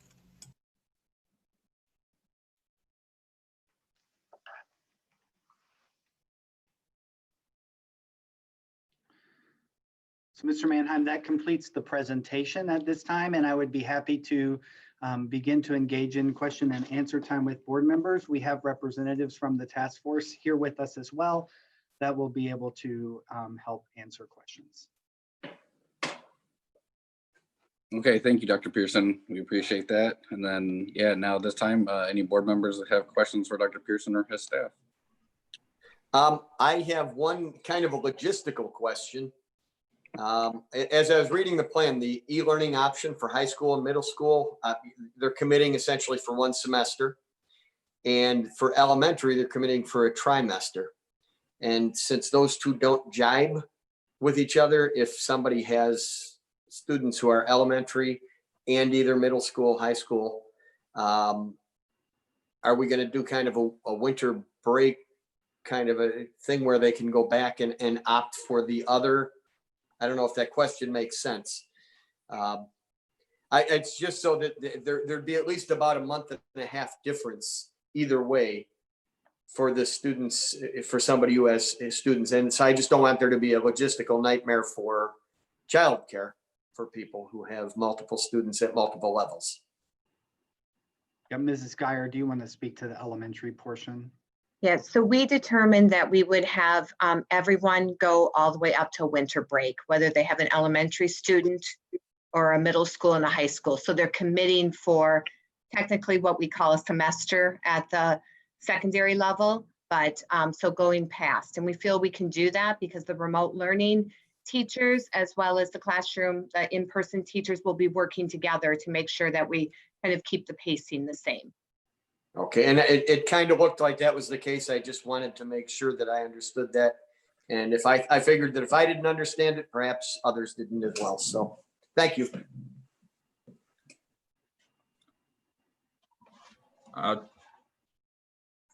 Could I jump in? Awesome. All right, so just start off with a few clarifying questions. So there will be an AM and PM kindergarten then, is that correct? Yes, there will be AM and PM kindergarten, just half day, 2 hours and 15 minutes for each of those sessions. Okay, and so starting at 8 o'clock then, 2 hours and 15 minutes for each. Okay. I guess one of the questions that I've been getting from many people in the community is, what is a day going to look like for an elementary student? Can someone walk me through a typical day for an elementary student? Yeah, so I'm going to have Mrs. Geyer speak to that question for you. She's got kind of a rough outline of what they're working on right now. So we're looking at having, making sure that there's the social emotional, the morning meeting, as some of our teachers run it, that's taking place every single day. I think we've heard from anyone that's involved in education how important that social emotional is going to be, is every year, but it's going to be this coming year. So to make sure that we have time set aside for that. We're looking at a 5 hour and 40-minute day, which is 40 minutes will still be for that lunch and outdoor time. We want to make sure that there's an additional recess every day for students, at least one, because we know that they're going to need to get outside to move around on days that we can do that. We're looking at a typical Ela block this year. As you have heard as board members, we are really integrating social studies within the ELA. So we'll make sure that we have a big chunk of time that we always have, 90 to 120 minutes that will go towards the ELA. Then there'll be another chunk of the day, 60 to 75 minutes for math instruction, which is typical for us also. And then an additional 30 to 40 minutes for science, but we also want to make sure that we also know we need this opportunity for kids to create, for them to have that opportunity to problem solve and learning those skills as throughout the day too, and just that time to kind of decompress this year. So we want to make sure we put that in place also. I think the other piece to let you know is during those first couple weeks of school, probably a little bit longer than even normal, we'll really be working on the routines, on bringing children back, on making sure they are comfortable there and they understand how we're working school this year, as well as to make sure they understand the different tools that we have electronically in case we have to go all to remote learning again, that they've had opportunities to experience those tools with their teachers face to face. We know that the beginning of the year needs to be about connection. I think another piece that we heard from one of the individuals earlier today is, will we know where kids are? We also know that during that time, just as we do every year, it's going to be whether a child is remote or in person, we are going to have to use the assessment tools that you have okayed, iReady, as well as FastBridge, to find out where our students are so we can plan this personalized instruction for them. Can I just ask a follow-up? And I'm not going to jump into Mike's list because I have a very long list, but We did hear from Mrs. Johnson, who had recommended that we maybe put a picture together for each school of what the day would look like. I would highly recommend we do something like that, especially for the elementary littles, because I think it's really important that they have a visual of what their day might look like. I certainly think it wouldn't be hurtful at all to do that for middle school and high school, but I think if it's something we can get done before the beginning of school, that might be beneficial. So Mike, I'll let you go back to your questions. I have my own long list, so I just wanted to add that piece. Can I ask a follow-up to that though, Mike, to your Yeah, go ahead. question? So Mrs. Geyer, so as you described the elementary day, then what are the things that an elementary student won't be experiencing this year? What is being trimmed because of the hours reduction? Yes, so actually that we will go down to one special a day, art, music, PE, and LRC. We haven't quite decided at each grade level what those will look like, but I think that is one of the places where we are. Might there be some handwriting that children may have to take home to do? Might there be additional support that they may, have to go? We're looking at maybe some of our specials to be able to do some of those boards that they did last year, so kids will able to engage in some additional art, music, and PE outside of the classroom. One thing I didn't mention is we felt it was also very important with knowing where kids are coming in and to continue to move them forward, of not to lose our intervention time. So we also do have that as part of the day. We were pleasantly surprised that we were able to really put in what we feel is most important. Might there be some science units we may not be able to do this year because of the hands-on and how we do that, but we then would want to be able to put in place some of our, maybe of our maker space or some of our empower units that we had that we could do with kids having their own individual. So I don't think they're going to lose out on a whole lot, that we're going to be able to adjust times just a little bit to be able to, and then with smaller class sizes, because of the social distancing, we are going to have smaller groups of children in classrooms. It should be able to give the teacher even additional one-on-one time with children. Okay. Thank you. Thanks, Mike. If I can jump in too, because something was touched on that was part of my list of questions. With specialists like math reading, SSI, and even ISCs, how are they going to work in this whole process?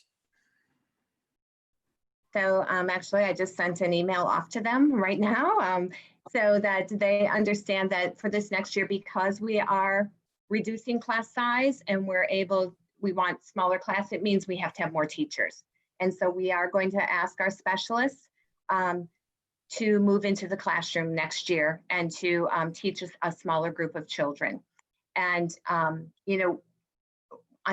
the best news is our specialists, as well as all of our teachers, are some of the most creative, innovator, out-of-the-box thinkers that even though they may not be able to work side by side with a teacher or side by side with individual children, I think our elementary principals will be working with their staffs to make schedules and to make assignments that we utilize the expertise of a math specialist, of a reading specialist, of an ISC.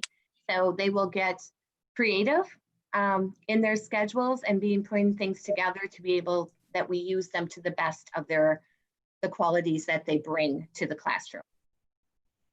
Okay. We know that they will be helping teachers in different ways. And we know that they will figure that out and will help us figure out how we can best do that. We also will have time at the end of each day, because it's a shorter student day, to have our teachers collaborate and to have additional plan time, which, as you know, going into this unique year with different changes is going to be so positive that they'll have time to work together or to work on their own if that's what they need to plan for the next day's instruction. Okay. Sorry to add one more interruption to your questions, Mike. Carry on. That's all right. I'm sure we all have a very long list of questions, so I'll ask a couple more and then I'll pass it along to someone else. So I guess sticking with the elementary and adding these specialists coming back into the classroom, and with the survey results that we received, what are we anticipating class sizes to be at the elementary level? So our class size at the elementary level is based on capacity of classrooms. So we have set the priority for, of course, the 6 feet of social distancing between students in the classroom. So depending on the square footage of the classroom, it's anywhere from 12 to up to some of our larger rooms, like some of our what would have traditionally been kindergarten classrooms. You can get as many as 20 students in there because they're 1,000 square feet or more. And we are also looking at acquiring some of our larger spaces to use maybe for even up to a full section. So it depends on the grade level and depends on the configuration of the building, but it's all based on the square footage of the classroom and maintaining 12 feet of social distance. Thank you. Last question. This has, I know there's a lot of debate about masks, and I know we don't have a whole lot of say whether students need to wear them or not. But I do know that there are some special populations of students that cannot wear masks or will take it off as soon as it's put on. What's the plan, or has there been any discussion about those students and procedures that we have to make sure that those students are and staff are still getting an education? So I'm going to ask Ms. Skravinsky if she wants to just comment from a health perspective on that question. And then I don't know if Dr. Pelagi would have anything to add from a special student population perspective as well. Sure, thank you for having me. We know that masks protect not necessarily just the person that has them on, but the people among them. So that's why they're so important, because it's asymptomatic symptoms. We're not catching that because students who are very little particularly don't have a lot of virus burden. So they're not really passing on disease. 10% only do. So we're cognizant of that, but it's very important to maintain the mask. If a child has a medical condition that a physician would write an order for us that indicates that there is a contraindication for them to wear a mask, and we look at some other possibilities, maybe a face shield, maybe a cloth mask, we take it from there. So it's going to be an individual basis with that. And that would be physicians who are going to be providing us that information through their physician orders. Okay. Yeah, and just, as a department, we're starting to have some conversations with families, and they're reaching out to us as well, recognizing that maybe a student has a sensory challenge that would prohibit them from wearing a mask. So we're having those conversations with families and staff to kind of determine the next steps to ensure the safety of everybody in the environment. Thank you. I'll pass it off to someone else, and hopefully some of my questions get answered. I'll go next. Excuse me just a second, Mrs. Fairgrave. Do you think it would make sense just for organizational purposes if we first talked about elementary, middle school, and high school, or certain concepts instead of each one of us asking separate? I don't know if that would help it be organized for parents to listen and being posted later. I just am afraid we're going to jump around instead of staying on that certain topic. What do you think, Mr. Mannheim or Dr. Pearson? Do you think that's worth considering?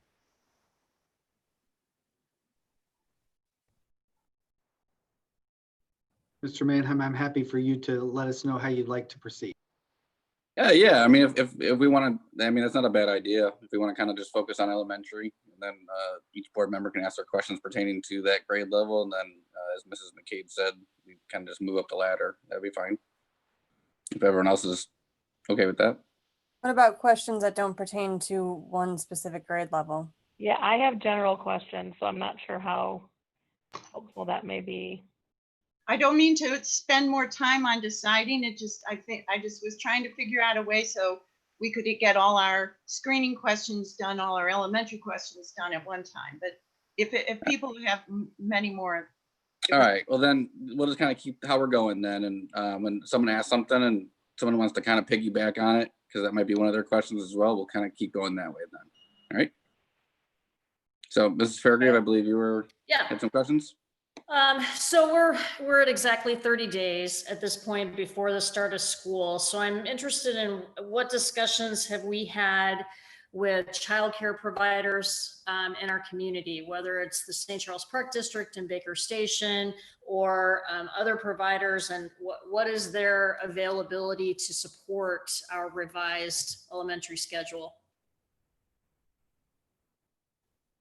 Well, I can start with the Park District. I had a conversation with Mrs. Cable on Thursday of last week related to our planning. They provide, of course, Baker Station at many of our school districts, or many of our schools that are in the Park District.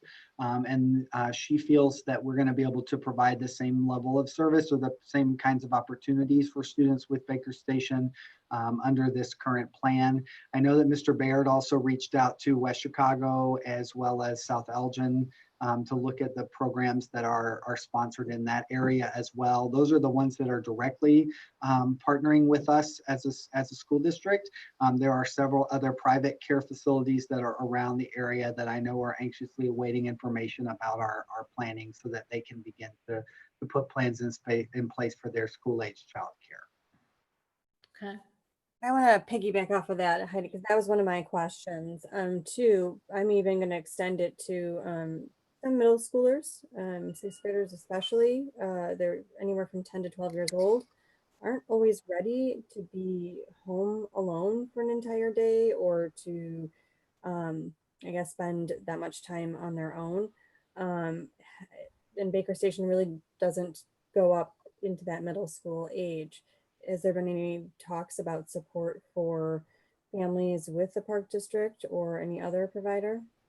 So one of our challenges there is with Baker Station, we typically are providing care before and after school in our facilities. Unfortunately, because we're reducing capacity in our school building, which is one of the reasons why students are not able to attend every day at the middle school level, we're not going to have space in the building for students who are on their remote day to be at school. It certainly is a question that we can ask some of our partner agencies if they have opportunities to maybe provide some experiences for students that are not at school on those days, but it's something that we'll have to get additional information on. Dr. Pearson, in speaking with some of the other districts, as you know, you and I both sit on committees with 204, 203, U46, 220, 200.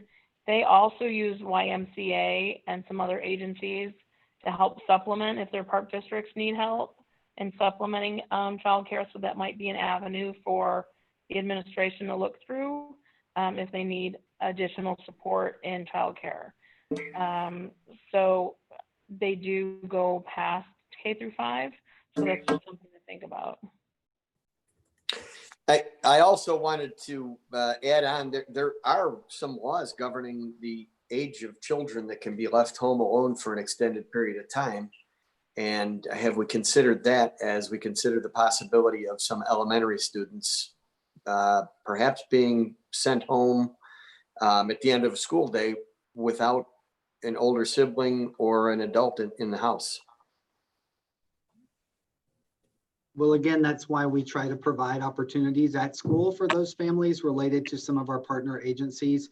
We certainly are going to work to see that we work with anyone in the community that is providing childcare to help with a seamless experience for families as much as possible. We'll just have to continue to work with them to see what opportunities are available and make sure that we're letting them know what our schedule is so that they can plan around what the school district is doing and provide that supplemental service.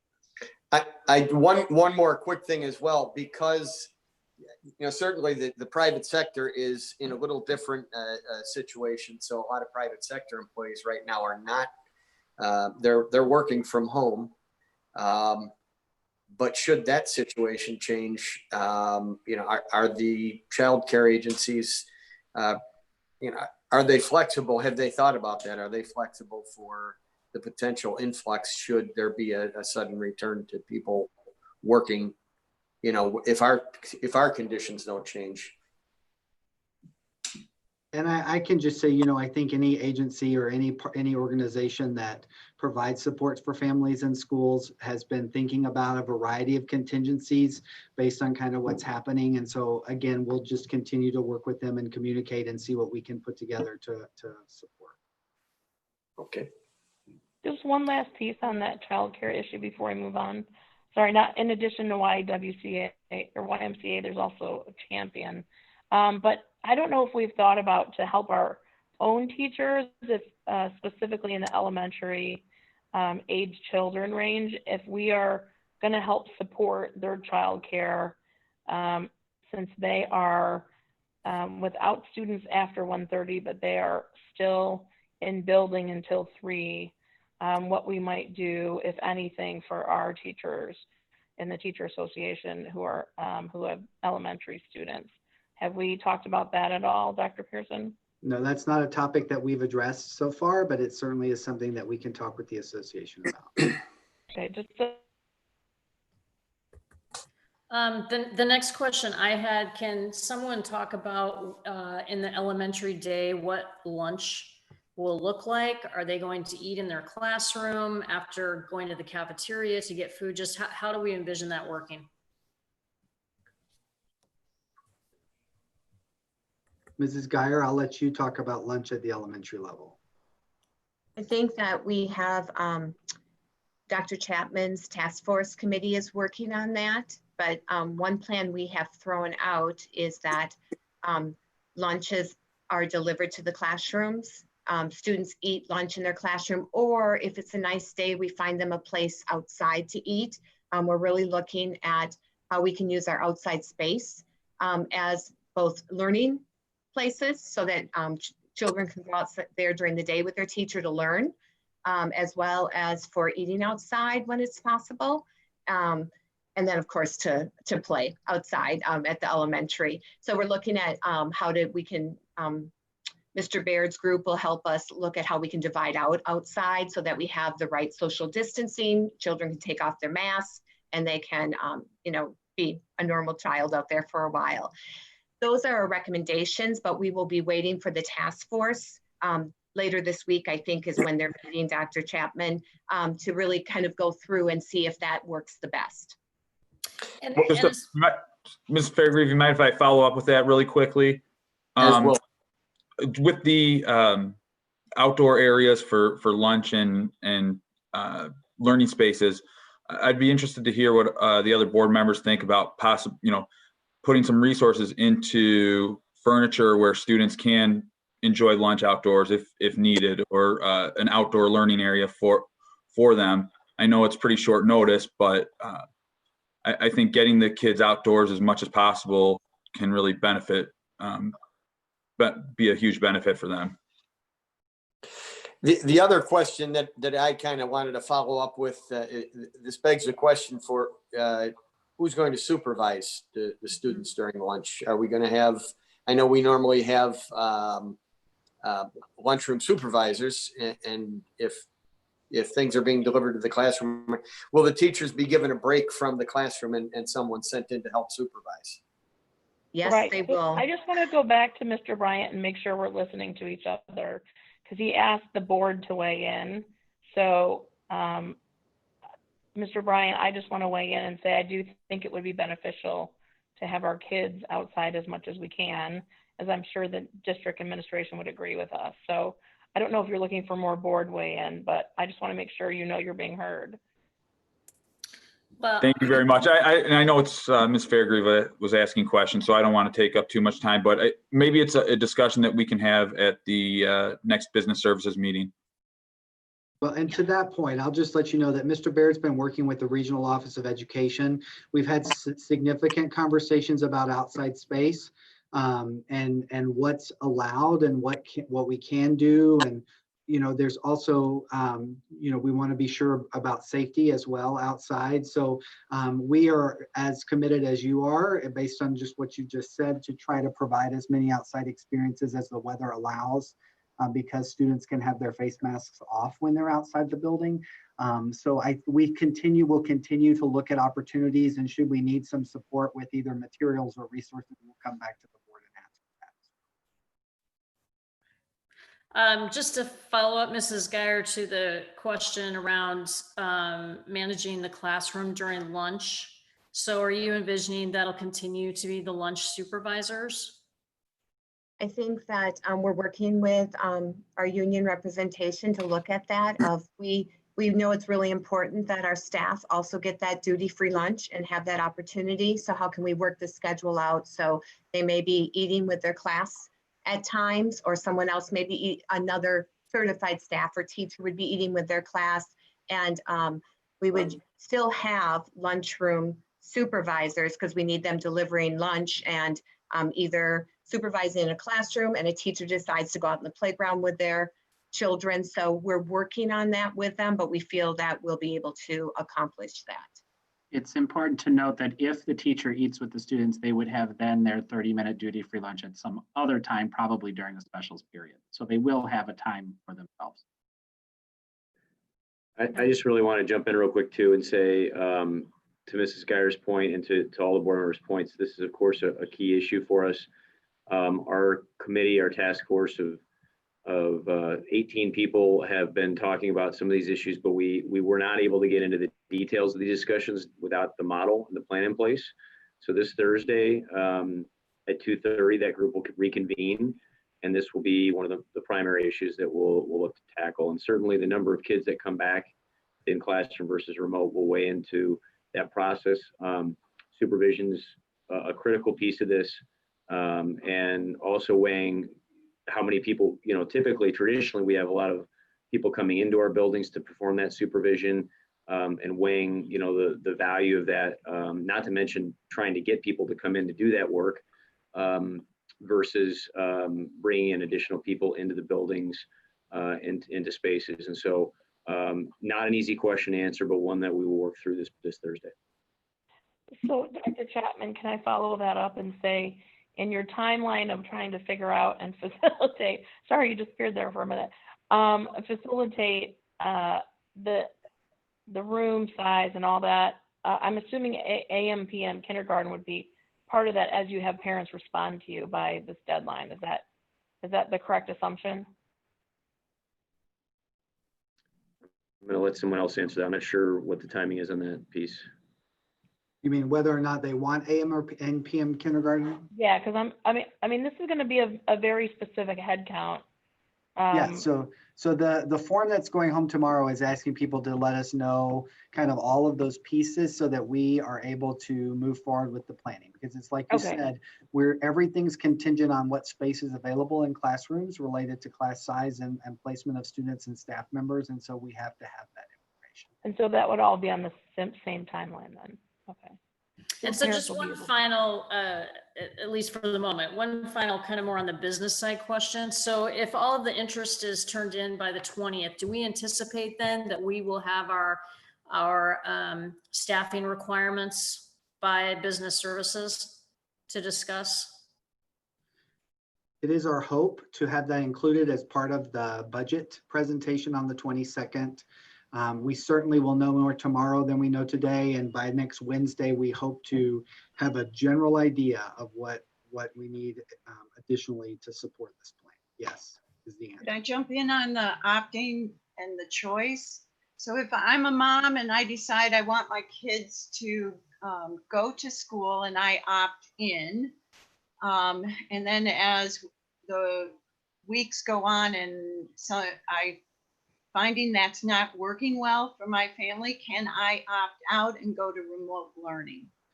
Yes, so you can always go from in-person to remote, but you have to make a choice. If you want remote, once you go remote, you have to remain remote for the rest of the semester.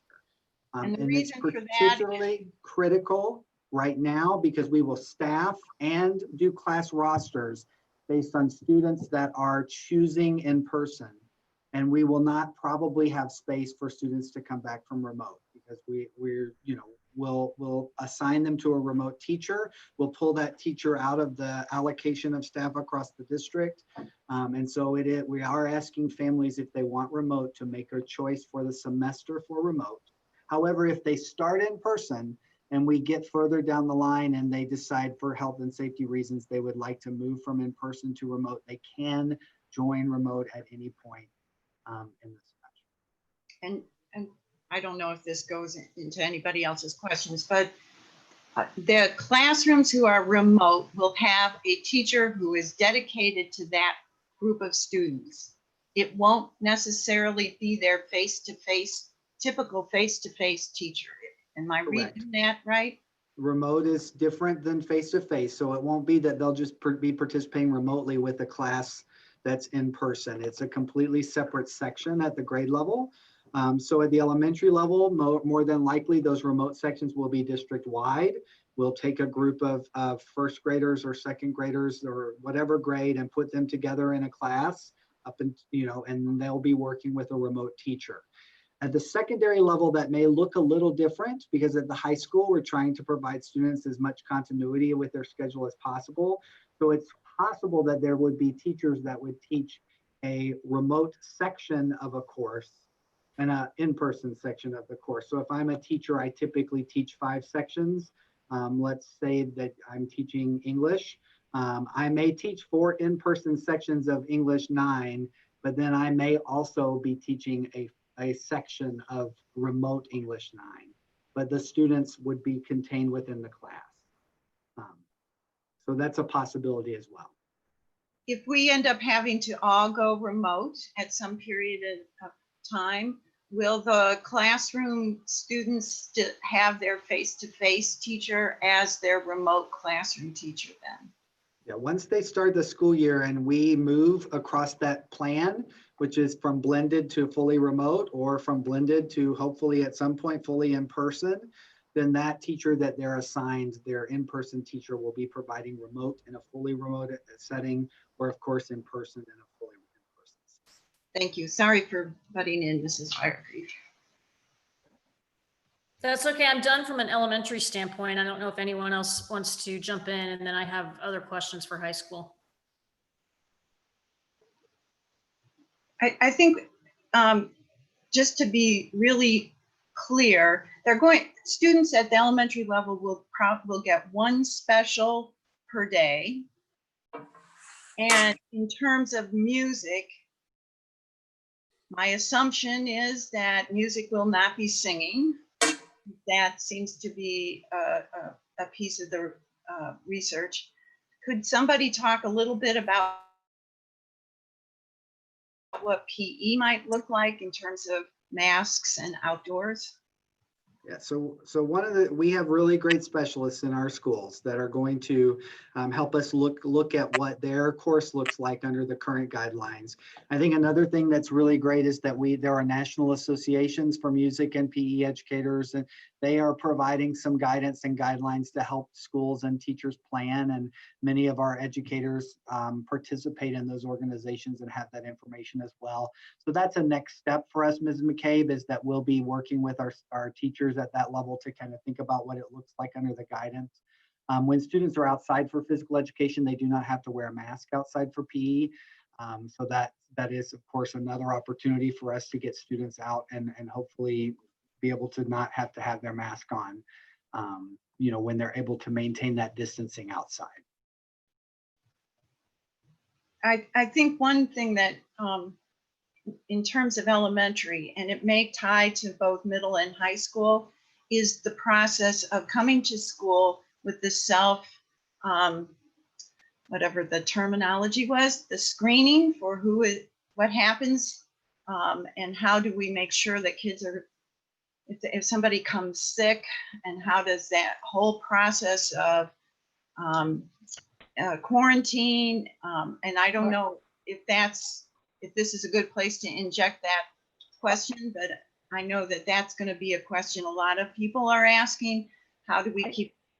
I want to interject and just define it as contact tracing. I think that's a question that's come up is in regards to contact tracing of a case. How does it affect the student? How does it affect the classroom? How does it affect the teacher, the building, etc.? I think, is that what you're asking, Ms. McCabe? No, I'm also asking, there's a concern about kids. I think it came up in one of the conversations. They aren't going to necessarily know that they have a fever. They may walk out the door before mom is or mom's walked out the door before they have, or dad. And so I'm wondering, how do we make sure what's in place? There was a nice screenshot of the process, but it was too small to see. So I wondered if we could just maybe quickly go over what would happen, and so families will have a better sense of how we take care of it if a student does present with symptoms. Okay, so you're talking two things. You're talking screening and then a positive, I'm talking about a positive case. Right, I'm talking about the whole thing. Okay. Yeah. So I'm going to let Ms. Gravinsky answer this question, but I'm just going to tell you that that guidance is constantly changing as we look to what the expectation is from both the health department. One of the nice things is Ms. Gravinsky serves on a statewide committee as well as is in constant contact with our Kane County Health Department and making sure that we have the most current guidance in this area. So I'm going to let her speak to that. So let's start with screening. There are consistent guidelines for what questions are to be asked. And there's also consistent guidelines in the state regarding temperature taking. Now, the state guidance afforded two ways of doing that. The first way was to do it in the home so that a parent is certifying and verifying that they are sending their child to school without a fever. And they're also answering questions that state, my child does not have these symptoms. The other part of that guidance could be that we would do that in school. But the problem with doing it in school is that you may already have a child come to you that is sick. So we believe that the best mitigation process would be to have a parent take their child's temperature prior to school and answer the questions that are asked regarding COVID-19 symptomology. If they say, no, my child does not have any of those symptoms, and no, they do not have a fever, then they can come to school. If they answer yes to any of that, then of course they are going to keep their child home. So that's the process for screening. Now, we also will have students that may get sick at school for whatever reasons, and we're going to be working with the health department for contact tracing. And I think it's important that this is not new for us. Since H1N1, the nurses have been working. We have experience and we have expertise with the standard guidelines for how this happens. And all those different arrows were really meant to show you the different possibilities that could take place depending upon whether a child becomes sick at school with a symptom, whether they're identified as having COVID-19 or the health department alerts us to that. And then we begin the process with the health department of determining the next steps. If a child has symptoms or a child has presumed symptoms or a case, they go home. And then we look and say, who needs to be notified?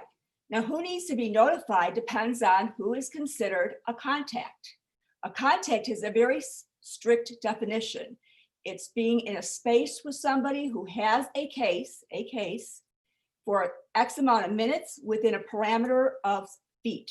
So we're not going to, that's the whole idea behind the mitigation processes of distancing and masking, is to prevent that direct contact from occurring in the first place. So if we're following that, then we're not going to have a lot of direct contacts, right? So the health department is going to be coming in and working with us step by step to determine next steps for that child, for that family, for their siblings, etc.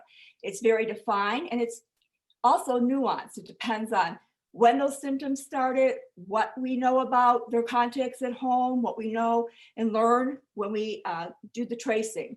So that information will be shared, but it will not be shared in the sense that the individual who tested positive or the classroom will be identified, but rather we will have the selectivity for that identification to the health department, and they will provide our guidance on what we do next in terms of who is notified of what.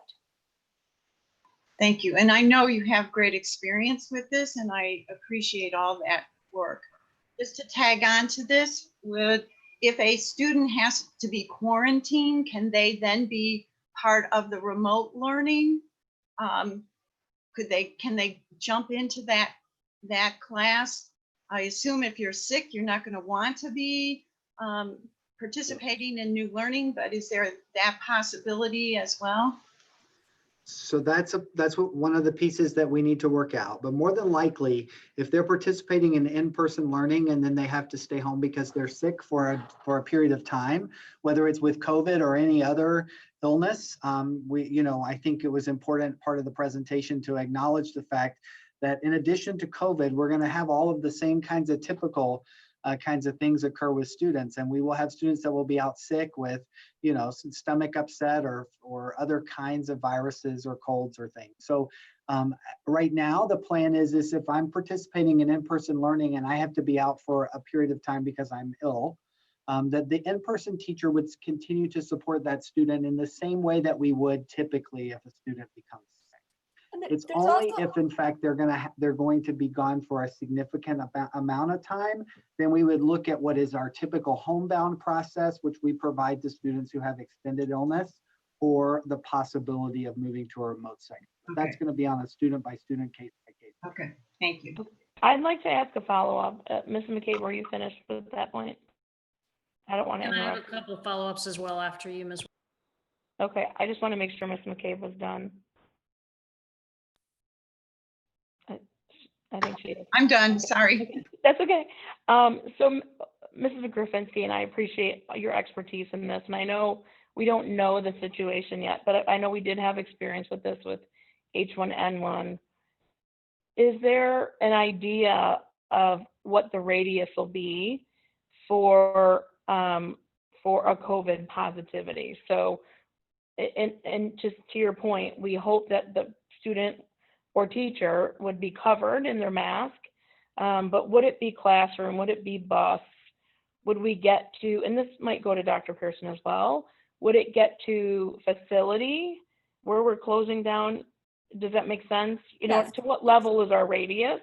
Right. It's possible. It's It's possible that a school would be closed for a period of days, but from the conversations I've been having with Kane County and the Illinois Department of Public Health, right, they are doing that less and less because they're learning more about how transmission occurs. And they're Okay. also recognizing that even though you may have virus on, for instance, a cot or a desk, that viral load is not necessarily powerful enough to infect someone. Is it there? Yes. But is it Okay. likely to infect? No. So based on what they're learning, and it's really learning day by day almost, they've made some changes to that guidance. That was the first part back in March when we even had custodians, et cetera, in our settings that tested. We did close schools. Right. Currently, they're talking about a turnaround period and a thorough cleaning and an evaluation. So I think it just depends on the circumstances. But the health department will give us our guidance, and we'll be looking at the situation at hand and go from there. So I think that will be up for a variety of possibilities. But my guess right now, my educated guess, is that we will identify cases. Those children will go home. We'll make any contact tracing that has to be done, and we'll proceed with school with cleaning and possibly a 24-hour turnaround or something like that. Okay. And I know we're estimating and guessing. I get it. Hospitals are turning around hospital beds within 45 minutes of a positive COVID patient. That wasn't happening 3 months ago. Now it is. So I think that gives us some indicators as well. Okay. All right. Well, I appreciate. I know we're just asking for parameters, and it's going to be a learn as you go. Everyday changes. I appreciate that, but I think it gives our families a little bit of an idea, because they have to make this decision, unfortunately, fairly in a short time period, as to whether they want their child to try an in-person or home e-learn. And so I think we have to give them some idea of what those parameters, safety parameters may be, in case there is a positive at school. So that's kind of what I was trying to drive at. So I appreciate it. I answered you. No, it was good. I appreciate it. I'm just trying to get the answers out there. Thank you. I have a follow-up to this, and then I know, Heidi, we need to get back to you. I just want to kind of clarify, when you were talking about self-certification and having parents take temperatures of students' temperatures before they leave for school, is the assumption that parents are going to need to take all of their kids' temperatures and then fill out a form and then how are we going to track that? I just, please clarify that for me because it's still a little bit of a mystery. So we have been using a form that can be accessed on an app or on the website with our 12-month staff for the last few weeks. We're hoping to transition to a form like that for families to fill out before the student leaves the home in the morning. Clearly, this is a detail that we want to make as easy and accessible for families, but it's also a requirement. So we're trying to figure out how to make it easy and accessible, but also collect the data that we need to collect for students prior to coming to school. We also need it to be something that can be checked very quickly with our staff to make sure that people have responded before coming to the building. And so we're still working through those details, and that's a really great question. But it's one of the pieces that we're trying with staff as they return to work. And then of course, we're going to have to transition to using it with all staff and students when we start school. So we're still working out some details, but yes, the idea is that before people leave the house in the morning, that they click a few buttons on a form to verify that they're coming to school symptom-free. Yeah, I think in theory, it sounds a little more easy than it might be in some households, given that families work different shifts and they may not be the ones that get their younger students off, or older students may have a different schedule. And, I don't want to assume that everybody has a time to stop if they're already at work, stop what they're doing and fill out a form, because that's not allowable in all work conditions. Yeah, and we understand that. Unfortunately, it's a requirement. So yeah, we have to figure out a way to do it, or we have to check everyone ourselves as they come in the school building every morning, which is also not manageable from a logistics standpoint. I also wanted so to we're trying to figure out what makes the most sense. I was going to also jump in and say I asked Mrs. Grafinski a million questions about this, and she was very kind to answer my million questions. That this comes from ISB guidelines that they have to have this done before they get on the bus. And I don't know if you said that. Sorry, I was charging my my laptop here. So the problem with I had all these grand ideas to follow the medical facilities of having the walkways to walk under in facilities. And unfortunately, that does not help us in the sense that we have to test our kids before they get on any school facility according to ISBE guidelines. So I'm just going to jump in defense of this. But really the question is that even if you get that information from every single person, every single day that needs to be at school, how is it going to be traced to a bus stop where a student is getting on a bus? I'm just, logistically, I'm just wondering, how is that, do we already have a plan for that? Or is that one of those things that are still in the works? It's one of those things that are still in the works, and we're also hoping that we get some additional guidance. I know that there's continuing to be conversation at the state level about how this process is going to work.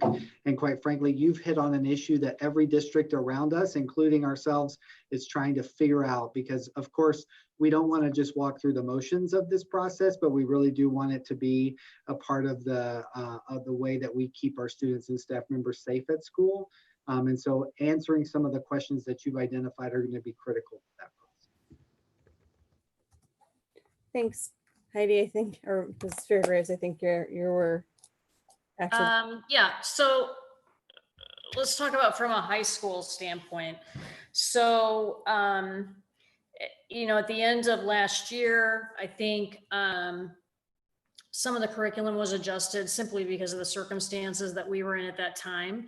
So I'm interested in your thoughts around how that will change for the high school for this coming year. And even though we're doing a blended format, should parents feel confident that we're going to resume the rigor that was at the high school academic level prior to March? Yeah, so I'm going to just make a general statement, and then I'll see if Dr. Herman or Dr. Warren would like to comment more specifically. So one of the advantages that we have at the high school is prior to the COVID-19 crisis, we were actually already offering some blended courses. If you remember back last fall and even the year before that, we brought a proposal forward and have staff that have been trained in providing blended classes at the high school level. And one of our criteria for those blended courses was that they matched the rigor and expectations of a fully in-person class. And so we have a framework already and guidelines and guidance for what blended looks like. And we've successfully implemented some blended courses at the high school prior to the COVID crisis. So that helps. And then I know that our teachers and staff members who have been planning this summer and looking at the remote learning plan have also had the conversation as well about, how do we ensure that continuity of learning for students, no matter what format we're in this school year, because I do think we're going to find ourselves in flexible situations. So I think those two things combined are really helping us with our decision making. So I don't know if Dr. Herman or Dr. Warren would like to add to that. No, I think you said that really well. That covers the two aspects that I would have said as well. Do we anticipate that there will be any classes in the high school that will not be able to be offered in this hybrid format? The only reason that we wouldn't offer a course is if we don't have the enrollment for the course. Right now, it's my belief that based on kind of doing this A-B schedule, that one of the benefits of offering it in that format and using that as the way that we reduce capacity in our buildings is that we're able to provide continuity for most students' schedules as they are without disrupting some of the things that they're wanting to take. I do also know that there may be some elective courses in particular that might look a little bit different. Mrs. McCabe mentioned music earlier. There are some very specific guidelines around singing and playing of instruments that our music teachers are going to want to work through as we think about when and where those kinds of things happen. But again, I think with guidance from our national organizations that support those areas, those content areas, I think we'll be able to figure that out. So some things may be a little bit different, or maybe we'll choose to do things in a different sequence because it makes sense in a blended model to do this part of the curriculum, and maybe hoping that at a later point we might be more fully in person and be able to do something that's more maybe more hands-on or a piece of the curriculum that might be more contact oriented that we could provide in a better way at a later point. So I think they'll be making some adjustments like that, but we should be able to offer everything unless the enrollment is so low we can't create a section. And that would be consistent with our practice in the past.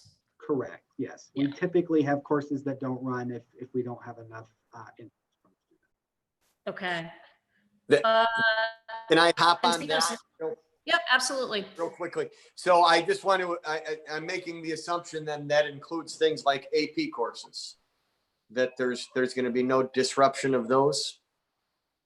We would still plan to offer our full continuum of AP classes unless there's an enrollment concern. Okay, yeah, that's a question I had gotten from someone, and I wanted to make sure that was clarified directly. Thank you. What about special programs like in the Infinity program? Will there be any disruptions in that? Infinity, it should run like usual on an AB schedule. And along that line, then, I know we have a large student population that take advantage of like the Fox Valley Career Center program. Do we anticipate that that's still going to occur? So logistics with Fox Valley is something that we're still working out. They're looking at kind of how the different districts are addressing their return to school plan. But the principal there is very open to working with us to try to make the schedule work for those students. I don't know, Dr. Byrne, if you have any additional information related to Fox Valley. No, you said it great. And what I heard was, maybe I didn't hear everything correctly, is that there should be no disruptions for the hybrid learning, in-person learning. What about remote learning for some of those specialist classes that we saw at the middle school, PLTW, at the high school, things like autos, 3D art, woods, stuff like that? How will that be handled remotely? Yeah, so there are some electives at the high school that really are very hands-on or very application oriented. And it's quite possible that we might encourage a student who has registered for something first semester that we think they could take later in their educational career that might be a more authentic experience. Autos is a really good example. It's more challenging to do Autos 3 in a remote setting maybe than doing it in person. And so culinary arts is another one, although there are things you can do. So there are courses that we may either encourage students to try to take later in their program in hopes that we'll be able to provide a more in-person experience, or where of course we'll adapt as many of our classes as we possibly can for remote if necessary. So to that point, if I can jump on with a couple of high school questions, do you mind, Mrs. Fairgrieve? Yeah, and I just have a couple more. Okay, in relation to when you're talking about a split schedule, so someone who's in-person learning, but they're on a blended AB schedule, especially someone who's in a class that is more hands-on, Dr. Pearson, are they going to be doing synchronous learning on their off day, or are they going to be doing more of an independent learning, but with the same instructional person? Yeah, so there's no expectation that there would be synchronous learning provided for students on the day that they're not in person if they're on the AB schedule. Because we have to remember that our staff members are engaged then with the group of students that are at school that particular day. So the plan is for them to receive more independent or sort of, for example, in an English class, we may have a lesson around something related to English, but then on the day that you're not there, maybe you're working on your paper. And you're doing that independent work to bring back the next day to get some teacher feedback. We're also going to, of course, encourage our teachers to be available to respond to students if they have questions or comments in the same format that they would in any other situation where a student might get home from school and have a question or need some help or feedback, via email and other formats. But it will not be, I'm in person today and now tomorrow I'm going to log on and my teacher is going to be there on the other side of the camera to provide me with a synchronous experience. Okay, so they're not going to be videoing No. whatever the lesson will be on their off day. Correct. So, and no. if they have questions, I'm assuming the teachers will be available during their off period for same questioning like they would should they be in school. Correct. Yes. Okay. All right, that does help clear up some things. And I would just really quick, because I have a student that participated in the blended learning last year. I think it's a great format and it was run very well. So I think to your point, Dr. Pearson, we do and have developed some expertise related to that format. Just the only caveat I would say, it requires a certain amount of independent learning and responsibility. And what was great is there were safety nets in place with those classes last year. So I would hope that mindset and those safety nets would still be in place this coming year as we broaden it out. Yeah. So just comment. And so while you were talking about there's no interruption in coursework, if someone were to choose a remote learning plan for the whole semester, would there be interruption in them doing extracurriculars after school? Yeah, so that's a really good question. And that's one of the things we have to work out. We need to see what the response is from students and have some conversations internally about what that looks like. Typically, we try to offer opportunities to all of our students, regardless of the modality of instruction that they're accessing. We just have to work out some details related to that. So that's a kind of a stay tuned. We're having some conversations about what that looks like. Do you think we would be able to have that information to our families in time for their decision making? That might be a factor.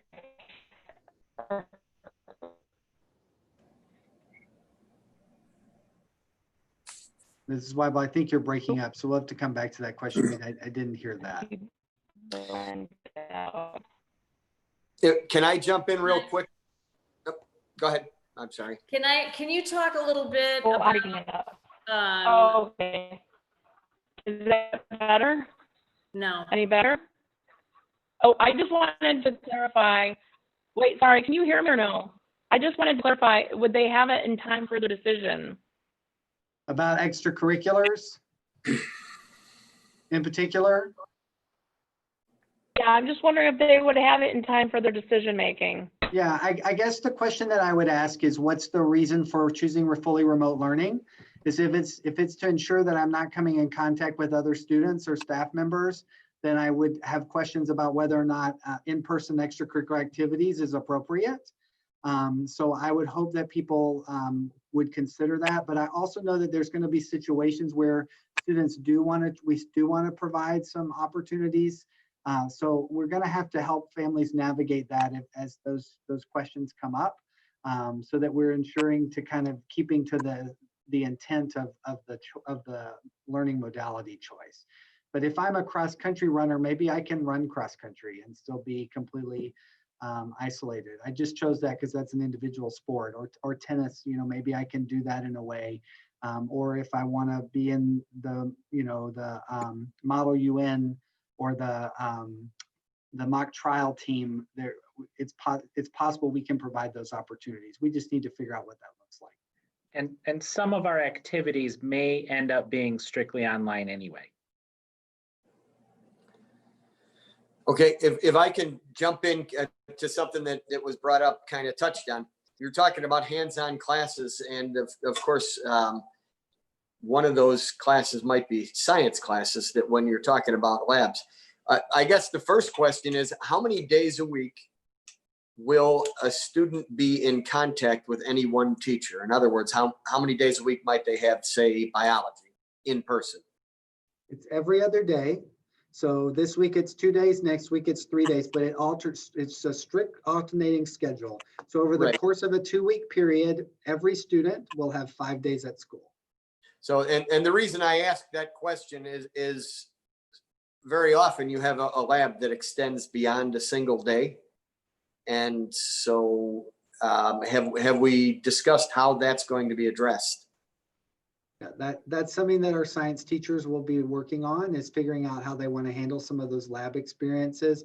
I also know that we do have access to some virtual labs for some courses that of course we'll use as appropriate. Clearly there's some of those only, in person is the best way to deliver that. And we want kids to have those hands-on experiences to the greatest extent possible. So we'll have to work through that under the current guidelines. Okay, I have some other questions, but they kind of relate back to elementary. So I know we're sort of on high school at the moment, so I'll defer. I just had 2 more follow-up questions. The first one, I know we've talked before, Dr. Pearson, but do we have, especially in relation to one of the prior citizen comments, do we have any update or in our thoughts around how band in particular is going to be handled, or for that matter, any of the choruses or things at the high school?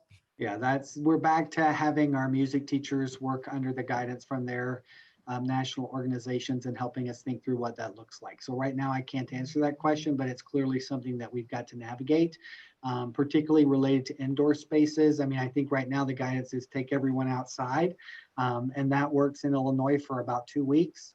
And then we run out of outside weather that allows us to be outside for extended period of time. So we're hoping to get additional guidance, but we want to be able to offer those courses and those experiences for students, but we have to make sure we're able to do it safely. So I don't have an answer yet. And are we looking at other districts and how they're handling that? Yeah. So again, they're all members of the same national organizations and state organizations, Illinois Music Educators Association, the National Music Education Association. So they're pushing out guidance on a regular basis about ideas, and I know that we will be very similar to what other districts around us.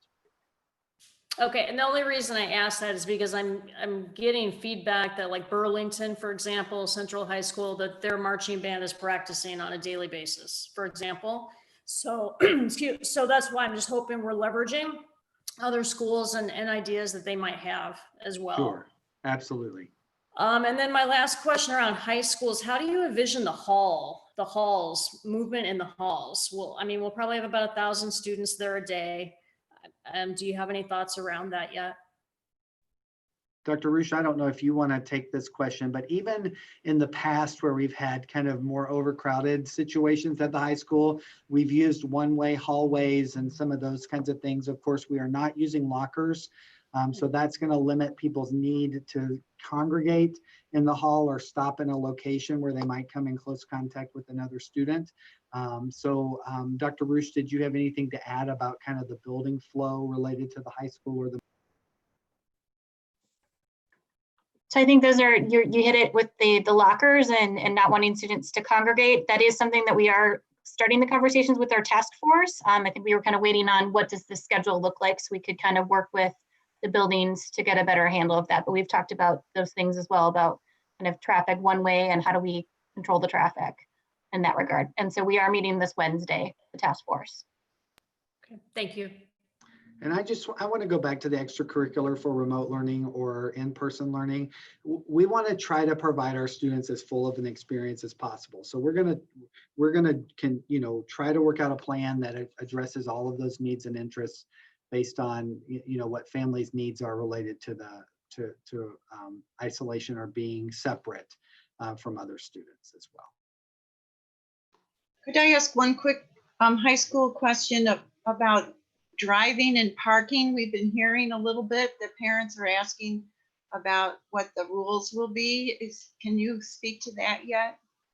Yeah, so the high schools are actually planning a communication. I think it's going out tomorrow about parking. If we're on an A-B schedule, so typically seniors are able to come and park, and there's some students further down the list in priority get alternating day parking, but we're already going to be on an alternating day schedule now. And so it looks like we're going to be able to accommodate people for parking on the day that they're in attendance, which would help tremendously with busing as well, and providing, safety for students that are coming to school. So we're going to get information out about that, but it looks like people are going to be able to maybe park more frequently than they were in the past, based on the alternating day schedule. And still only juniors and seniors, not sophomores. Correct. Right, I was just going to clarify, so just juniors and seniors. Can I ask another high school question? Are we still looking at early releases? That's a conversation we still need to have because of the elementary day release. We need to talk about what that looks like. Right, because your buses are going to intercede. The collaboration time is important for our staff members. They use that very effectively, but it's a matter of figuring out what that looks like under our current arrival and dismissal and bus schedule. Yeah, that is, I didn't think about the buses. We're going to have issue with that. Okay, can I bring up the topic of special services, IEPs, and 504s? We haven't, while we touched a lot on SEL, and I want to thank Dr. Pelagi for doing that, obviously we're going to be focusing quite a bit on the needs of our students in that regard, and belonging and acknowledging. How are we going to tie that in specifically in managing our students that have IEPs and 504s? So obviously in the spring, that process was, we were kind of working as we were going. So we've had all summer to plan. So I'm wondering if we have that process in place yet. Yeah, and I'm going to let Dr. Pelagi talk to that. I mean, one of the things that has been a challenge for districts across the country is kind of the guidance from the federal government related to some of these issues and what the expectations are around how we support students with 504s and IEPs. So Dr. Pelagi. Yeah, I mean, I think to start with, we're working really hard to find space for our students in specialized programs, especially at the elementary level, to come to school every day. And the same thing for our middle school and high school friends, but that really is kind of dependent on scheduling. We've done a lot of work as a department, just as everybody else has, on what should remote learning look like and how do we make sure that we're individualizing for students. And so that continues to be a focus of the work that we engage in. Finding opportunities for staff to learn more about what like teletherapy looks like. So how to kind of partner closer with families and to provide that individualized experience for students connected to their IEP goals. So we've also, we're working to kind of look at the students that are in process in terms of an evaluation that maybe weren't able to be completed because we were remote. But again, on top of those, while we're also looking at the evaluations that are due this school year. So our department is working just like every other educator in the district to kind of refine those practices to make sure that they're meeting the needs of students. Are there going to be any concerns about meeting special ed minutes on the hybrid AB model or the fully remote model? I don't have concerns about the remote model because they'll be getting their instruction on the day when they're home. On the reduced model for our elementary friends, we will probably need to amend some IEPs or have those conversations with families of what some of those services might look like if they're not done during the shortened elementary day. Those are conversations that we still need to have. Then the high school and middle school on the AB, that's not a concern then? No, because they'll have assignments that are given to them by their general education teachers and their special education teachers. So they'll continue to be working even on the days when they're home. Excellent, thanks. And just to follow up with that, so for whatever specialized minutes that they might have that are broken out, our social workers, psychologists, et cetera, will still have a schedule set up for that. They'll just prioritize it HLE and LF through Z then, presumably, correct? Right, and these are plans to still be made, but there were some students who really benefited and enjoyed the remote kind of experience with those specialists. So I'm hopeful that we're able to create a schedule for the students who require the more in-person, face-to-face, that they're able to receive that support, and students who might prefer the remote have that opportunity to do that. But those are still conversations that we need to have. Right.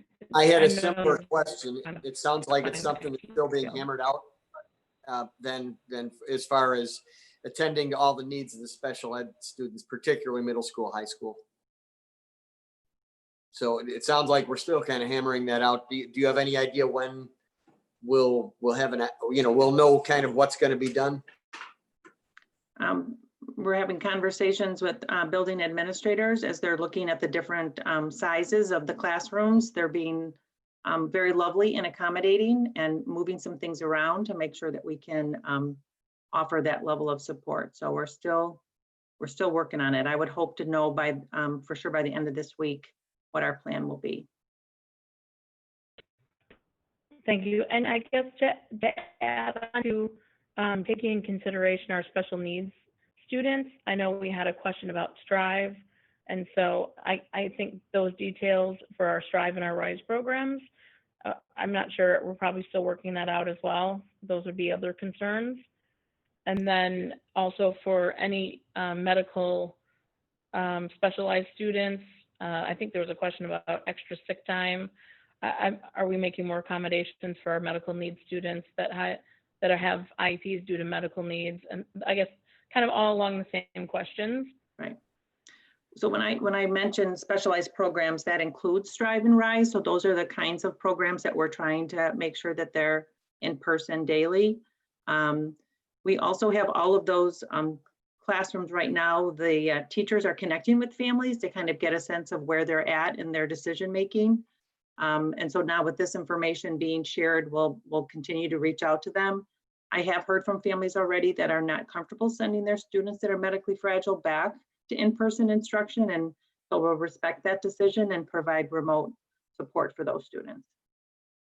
Okay, and then the extra consideration for students that may have medical concerns, but they want to try to send them, presuming we'll be flexible in working with families on their absenteeism. Okay, and be tracking that obviously and having more communications. I know it's gonna be a big year, so. All right, thank you for all your help. I have a few general questions that shouldn't take too long, but first, Dr. Pearson, I want to thank you and the task force people. I think we're one of the few districts that included students, teachers, administrators, and community and parents And I thank you for all the work. I assume that they will continue to work throughout the summer as the likelihood of guidance being changed by ISB. Is that the plan? Yes, they are going to continue to work through the summer. I'm glad you brought up ISB. We've been told that they have a new guidance document coming out in a couple of weeks related to some curriculum expectations, essential learning standards. And so we will continue to respond to guidance that comes from the state and of course, the health guidance from the Illinois Department of Public Health. I think that you've realized tonight in our conversation, just like our task force teams have realized over the course of the summer, is every time we answer a question, 3 more questions come up related to that question. I keep using the onion analogy that it's like peeling an onion and you just continue to find layer after layer after layer. And so at the steering committee meeting today, we did talk about that and have scheduled out task force committee meetings from now until the start of school for each of the different committees to continue to work on some of the nuances of the planning process that you've identified tonight, as well as any kind of shifting or changing guidance that will be coming to us from our state or local officials or agencies. It's just amazing, and we all so appreciate the time and the work that goes into this. I think most of us who are outside of the work don't realize just how time consuming this is. Could you just talk or reiterate the communication process? I'm going to assume tomorrow you and your staff will be pretty busy answering a lot of questions or being asked questions. Could you just go over again how what the communication process will be and where people should look and all of that? Yeah, I'm going to have Mrs. Smith answer that question. She can just reiterate some of the things that we had in at the end of the presentation tonight. Right. Mrs. McCabe, actually, while you were just speaking, I sent the presentation link to our staff members, and I also attached it in a letter and parent link. So our parents should have that, that link to our website where we have put the presentation this evening. Tomorrow, a letter is also going to go out that will have the form, the instructional choice form for parents to complete, as well as a link to the new calendar and the frequently asked questions document. We've been updating that FAQ document. I know that not all of the questions that people want answers to are on there. So at the end of that form, or at the end of that document, there will be a link to a form where people can ask other questions, and we will get those answered as soon as possible. I did have several Let's Talks in my mailbox this morning, and I know that a lot of them were probably answered with the presentation today, but my plan is to follow up with those families tomorrow. And I assume some documents that are out there will be also provided in Spanish. Yes. Oh, right. All of the correspondence is both in English and in Spanish. The form that we're sending out tomorrow to have families choose their learning modality will also be in Spanish.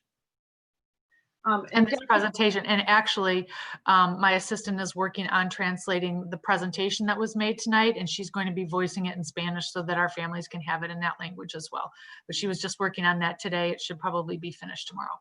Great, thank you so much. Mm-hmm. Dr. Pearson, are you going to have conversations with staff and teachers beyond this presentation? Yes, tomorrow I actually have a meeting with the 3 associations, or with the SCEA, or at 3 levels, elementary, middle, and high school. Next week we have a meeting with SCESP, and we're still working on scheduling something for SCTNM as well as the non-union members of our staff. So we continue to have communication. Also, buildings are anxious to begin the conversations about what this means for their building, because every building has some nuances that they need to begin to plan. And of course, they have building leadership teams as well that are going to work on the implementation at their level. So they are looking to have conversations at the building level starting this week as well. Great. And my last question is, I thought we heard a comment about substitutes, and I imagine it's going to be very difficult to find substitutes because of the virus. But I wondered if that has been in the works, as well as training and preparing our substitutes for remote learning. Yes, I mean, clearly this is a unique situation for substitutes as well, and it is going to present its own unique challenges. We've had problems with subs in the past. So we're hoping that with getting started early in the hiring process for additional subs, and also providing some training before school starts, that we'll have a pool of subs available. I know Mr. Moore is working on a plan with principals to have some additional staff available, subs, right at the start of school, if we can begin to get people to partner with us in supporting our sub needs, and providing them with continued employment. I think that will be helpful as well. So Mr. Moore, I don't know if you have anything to add to that. No, that's a good summary. And we'll be communicating with the current sub pool soon to see if they intend to come back or not. I am just to compare to back in the spring, we used virtually no subs because even the people who were home and sick still worked. Not that they have to, but I'm not terribly concerned about having subs for remote teachers. I'm far more concerned about having subs for in-person teachers. Yeah. Well, I again thank you for all your from my point of view, because you've answered all my questions for today. I really appreciate all the work. We know our community depends on our schools to keep our kids safe, and I think that you have done an amazing job in a very, very difficult time. So thank you very much for all your work, everyone. It's impressive. And I know this is just the beginning of now all the questions that you will have to answer, but very appreciative of what you've done. Thank you.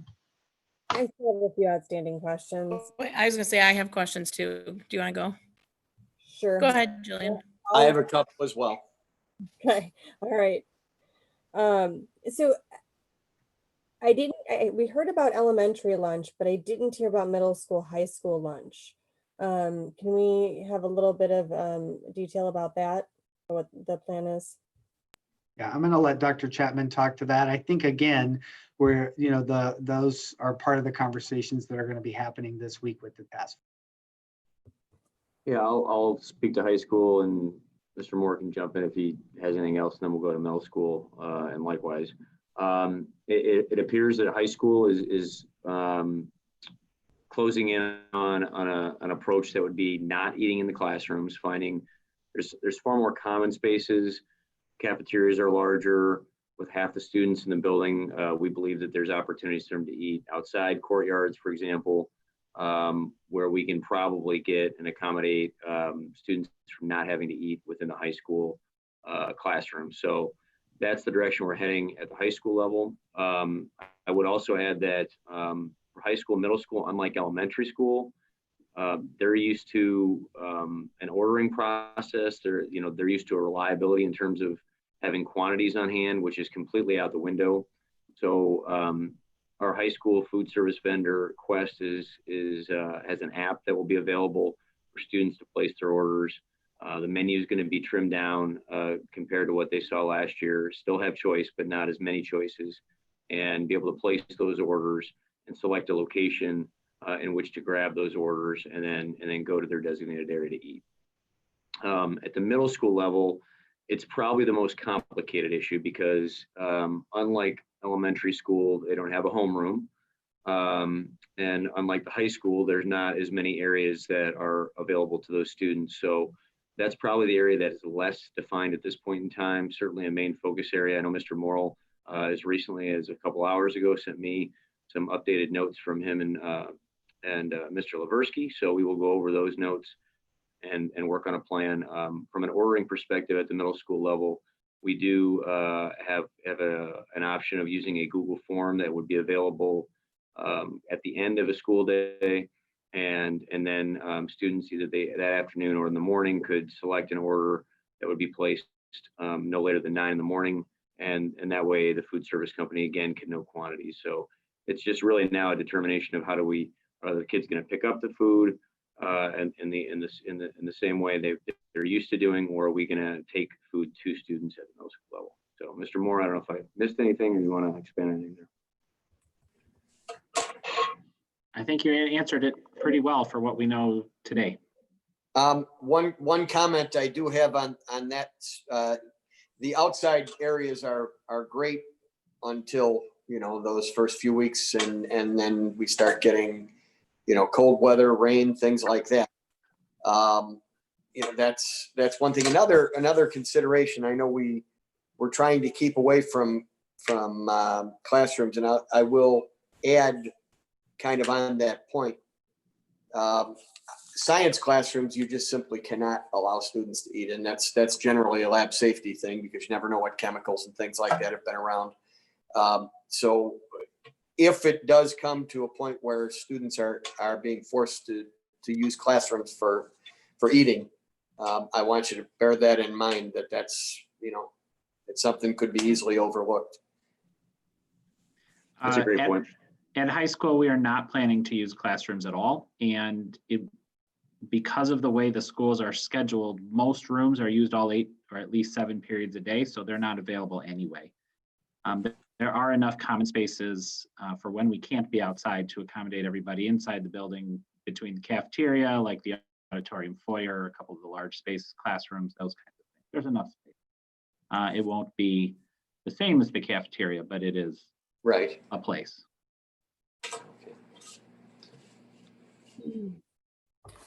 So something else I wanted to ask about, we heard about the how the buses were going to be sanitized using the electrostatic cleaning.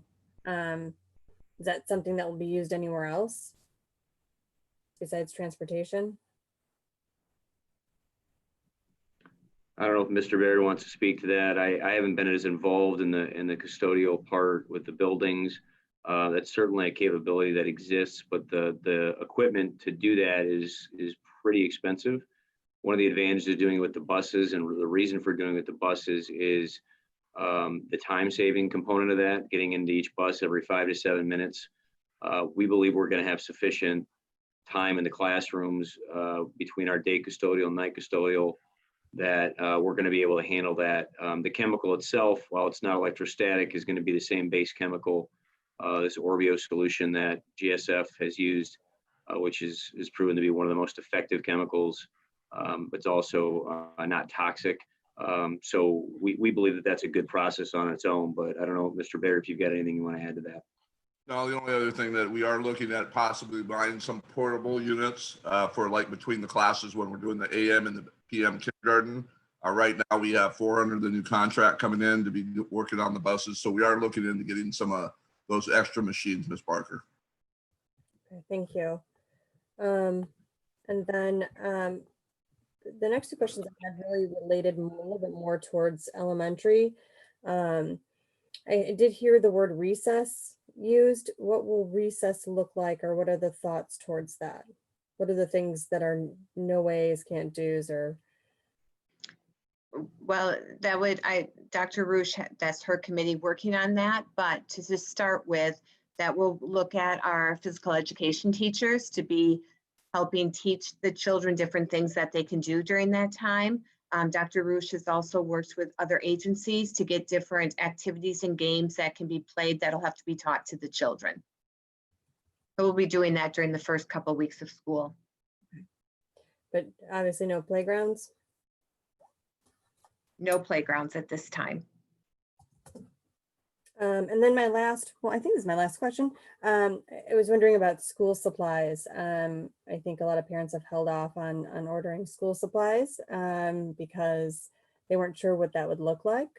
Well, when will these lists become available? And will we be asking parents to bring in things that we've asked them to bring in before, such as Clorox wipes and things that will be hard to get?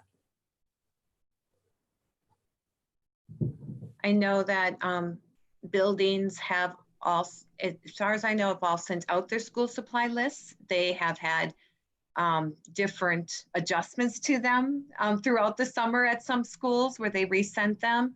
And some schools held out till just the last week and then sent out the school supplied list. So principals I know are listening tonight. I'm sure they'll go back and they'll look at their lists again and see if there's anything that they need to change. I know that when we work with some of the outside companies, they were able to get some of those things for students that needed them, but you're absolutely right. There are certain things that are on, we even have to look at Kleenex use anymore. You know, do we have everyone keep their own box, and so that we're not sharing those. So all of those details are being worked on and will have to continue to be worked on to know. But I know that the principals have been concerned about school supplies and how we are able to make sure everyone has their own set of everything. So they've been working on that throughout the summer. Okay, thank you. Okay, am I good to go? All right. So a quick question about, we talked about high school specials. What about middle school specials where you have a student who's taken a high school course, such as like Spanish 3, that's at the high school, but they're an 8th grader? Are we still having that coursework remain the same? I'm not sure how many students, Dr. Byrne, you may know this, if there are students that are going to the high school. Many of our high school courses that are offered to middle school students are actually being offered at the middle school. Currently, most of the language courses we've moved down, math and is occurring at the middle school. It would be a case-by-case situation, Ms. Weibel, that we would be working on. It would be very few students that are trying to access curriculum beyond the building. Okay, yeah, so it's very rare that a student will actually have to go to the high school. okay, so it's something they should get in touch with the district if they have questions. Mhm. Okay, and then we had a couple of comments tonight, just talking about teacher training and the gap between spring and fall.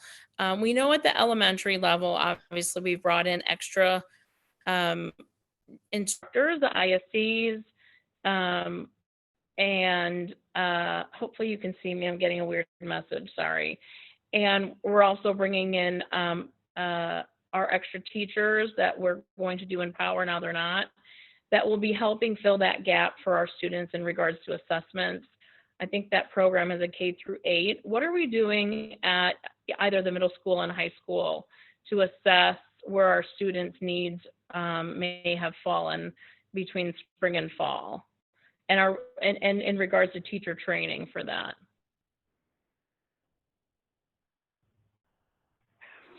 I'm going to look to see if Dr. Warren or Dr. Herman want to talk at all about kind of what the conversations teachers have had about the instructional gaps and also having training to work on some of those pieces. Dr. Warren? Yeah, I think similar to what we did last year. I know I've shared about our teachers doing the summer work. They identified essential standards last year, and I expect that to happen again this year. The state is coming out. We have a little bit of it on hold. The state is coming out with what they're identifying as the essential standards. So we want to wait to see what the state comes out with as well. Dr. Herman, I don't know if you want to add anything to that.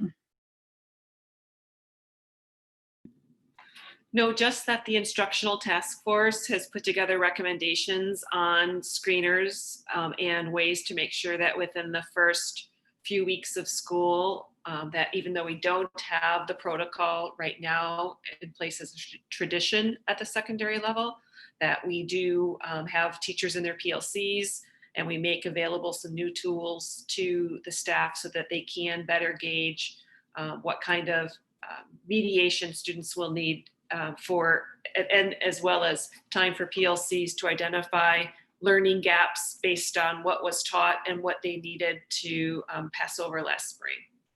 Informative assessments are going to be so critical when we come back to really drive our instruction. We also, the board has approved iReady in place of performance series, so we'll be able to administer that at the start of the year. We have other things like our high school math. You approved the purchase of Alex, so we'll have Alex to identify the gaps. So we do have pockets of it in different places for us to use when we return in the fall. And I know we've been talking about it all summer. I thought it would be nice to just do a quick summary since I do think we have extra listeners tonight as well. So I appreciate you doing that, Dr. Warren. Thank you. I think that was the end of my questions for now. I know it was pretty lengthy. I do want to thank everyone for their time as well. Tonight, just for the board, for you to know, as we sit in on these meetings with our counter LUTA districts, I mean, some of the districts around here are smaller, so they have a little bit more flexibility to do things, but our counterparts in Barrington are rolling out tomorrow night. Tonight is Naperville 203, Indian Prairie 204. Wheaton Warrenville rolled out last Wednesday. U46 is going to roll out next week. So everyone is in the same boat. So we're all doing very similar things. We're one of the unique districts, one of a few that are doing K-5 that are trying to go every day versus an AB schedule K-12. So I really want to commend this district for the time it's put in for that. It's a very unique setup in trying to make sure that our little, I like to call them our littles, are in school every day, because I think it's really important that we're focusing on that. But we're all in the same boat, all of our large unit district groups, and we are sharing our information together, as Dr. Pearson has mentioned several times. So we're comparing notes. There's a lot of our districts that do have our committees with students and parents and staff and whatnot. And so I appreciate that we're all, as we're coming together on this kind of uncharted territory, working together and sharing as we're learning, hopefully the good and the bad. So thank you, Dr. Pearson, and your staff. I just had one more question from my standpoint. I know that the team has done some investigating related to masks, and particularly the clear ones. So is there someone that can expand on what you found related to that, and who do you envision the audience would be? Would it be all teachers and some students, or what are your thoughts there? We've actually ordered clear masks for every staff member. The question is whether or not the supply comes in, but we are going to provide some clear and cloth masks to staff members.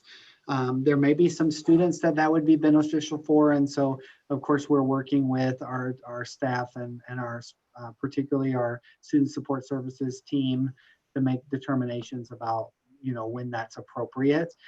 Like everything else in the PPE world, everybody's trying to get everything at the same time, and so the question is what's available, when is it available, and whether or not we feel like we'll have a supply. But it is something that we have access to order for.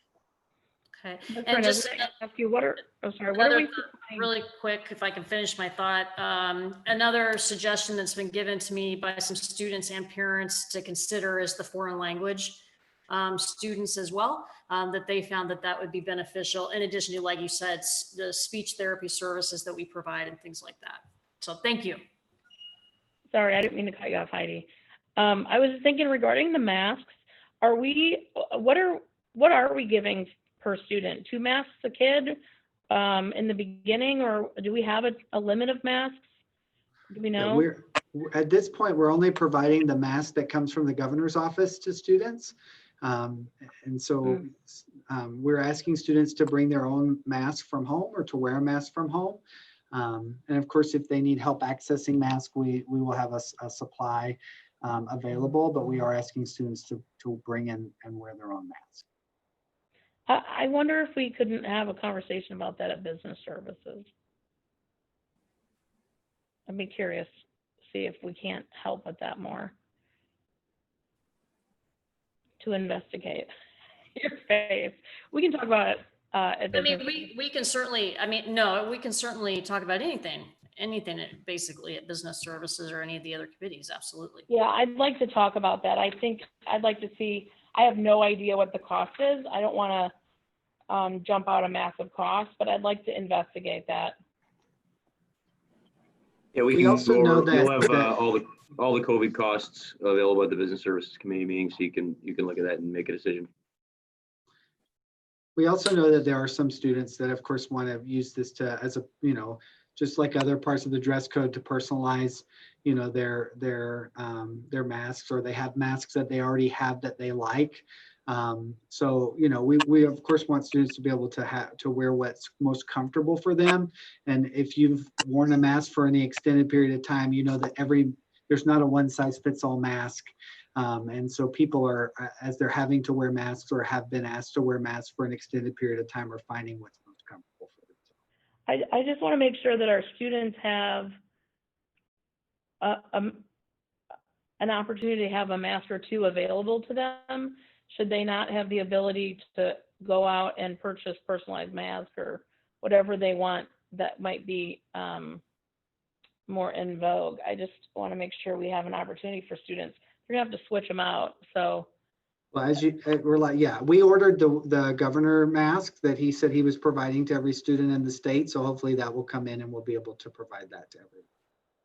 All right, well, yeah, we'll talk, I'd like to talk about it, Dr. Chapman, at Business Services. Let's see. Okay, if I can jump in, I had a couple other questions that I was hoping some of them would get answered as we progressed. And as you said, some additional questions came up. One that came up is for recess. It sounds like the kids are not really going to have any free choice at recess. Is that correct? I wouldn't say they'll have free choice. They'll be taught different things that they can play out there. So then they can choose what they would like to play. All right.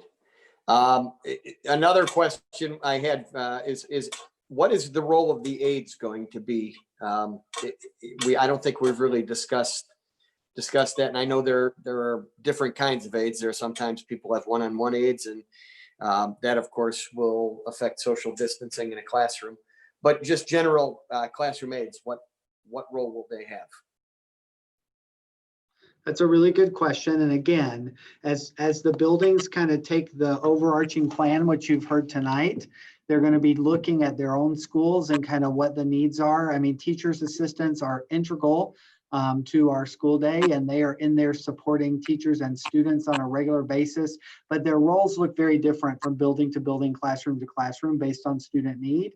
And so that's going to be a part of the building level planning that's going to be happening as we kind of move to the next level of thinking about what the school day looks like. I mean, their roles are going to be similar, but then of course there's going to be things that we're going to ask them to do to help us with ensuring the health and safety of students and staff members at school that will help with some of our building protocols and processes as well. And I think I only have one more question, maybe. The kindergarten, way back we were talking about, what things are going to look like. And it occurred to me that kindergarten, we're starting as a half day for kindergarten, and a lot of those kids were going to be full day. If we go back to I guess it would be a phase 5 where we're back to normal schooling, would they remain half day all year, or would they then revert to full day with the possibility that we might be going back into phase 4? That's a great question, and we're still having that conversation. I guess the real question is, at what point does that happen, right? If it happens at a time where we feel like we can plan and support full day kindergarten, of course we're going to do that. If the timing of when that occurs and what we have available in our facility and with our staffing, it doesn't allow that to occur, then we're going to have to continue to offer half day. So that's one of those. It would be really nice for us to be able to do this. And as we move through this kind of process, we're going to be able to know based on timing whether or not that's appropriate. I think one of the things for full day though is that we really, if we offer full day, we want it to be a traditional kindergarten experience. That's important because of what that looks like for students. And so that's also an unknown right now that we just can't answer. And I actually, I thought one other question I had kind of jotted down from way earlier. I have concern about the staff, all the staff, the teachers, the support staff, everyone. If someone was forced into a quarantine, you have that kind of that asymptomatic, but they were exposed or whatever. And so they're put in a situation where they have to self-quarantine for the 14 days, I think it is. That would utilize all their sick days if they were forced to take sick days. And I know there's something with the CARES Act that, if I'm not mistaken, addresses that. Am I correct there? Yes, the Families First Coronavirus Recovery Act, I think it was the second Coronavirus Act, created an entitlement to 14 days of paid sick leave separate from your regular sick leave for COVID-related reasons for yourself or somebody in your household. So we've already had a couple people use that leave. They ended up not being positive, but they 12-month people have used that leave already, and we have a procedure for that. So they're covered and they don't use their sick time for their first. It's 10 days because the 14 is calendar days. Okay. Mr. Moore, would that translate then if maybe a student in a classroom tested positive and the instructor then needed to quarantine? Would that apply to that situation as well? Because I think you just said, you know, I feel like that wasn't included in your summary there. Yes, if you are required to stay home due to a COVID quarantine or COVID suspected case, there's it's a detailed list from the Department of Labor. If you qualify under those rules, then you would receive that benefit. Yes. Okay. Could you just clarify again what you said about 14 and 10 days? Because the chart says that and it's a little confusing. Sure. But 14 days is 14 consecutive days, but because we don't work Saturdays and Sundays, it ends up being 10 or about 10 work days compared to 14 calendar days. And that would be for a student as well, correct? Yes, although this 10/14 days is the days you get to be excused from work and not use your own sick time. It's just in the chart. It says 10 days and then 14 days for quarantine. And I think it's a little confusing as to. That has to do with the incubation period of the disease. So there's a part to that. So if you're symptomatic, you've already been incubated. Now the symptoms are coming out and there's 10 days to follow. If you are exposed, you haven't had that incubation period, so that extends for 14. Okay. So that's that isolation piece versus quarantine, and it's distinct and based on the biology of the virus. Okay, thank you. So, it's just clarifying it. Thank you. If I could follow up just a bit there as well. So I know, and of course we know that the virus doesn't take weekends off. So I'm aware of that. But again, we're talking about something that's essentially mandated. You know, you have people who maybe teachers who are caring for elderly parents, things like that may be exposed in some way. What about multiple exposures? So for example, somebody in October has an exposure, they're mandated quarantine, and then the same thing happens again in February or something. Does the CARES Act address that? FFCRA, my understanding right now is that you can use it once, and it expires on December 31st. So as of now, no, it wouldn't cover you in February, but who knows, maybe it'll be extended. And that is offered to all employees in the country, from private employers who I believe have 500 or fewer employees, and virtually all public sector employers, regardless of size. So every school district in Illinois is covered by it. Okay. All right. All right. So I think as Dr. Pearson said, there's a lot more questions that are going to keep coming up, but I think we hit on a lot tonight. Mr. Mann, I have one question, because I was just staring at the chart that has I want to just make sure this gets clarified before there's 600 questions about it tomorrow.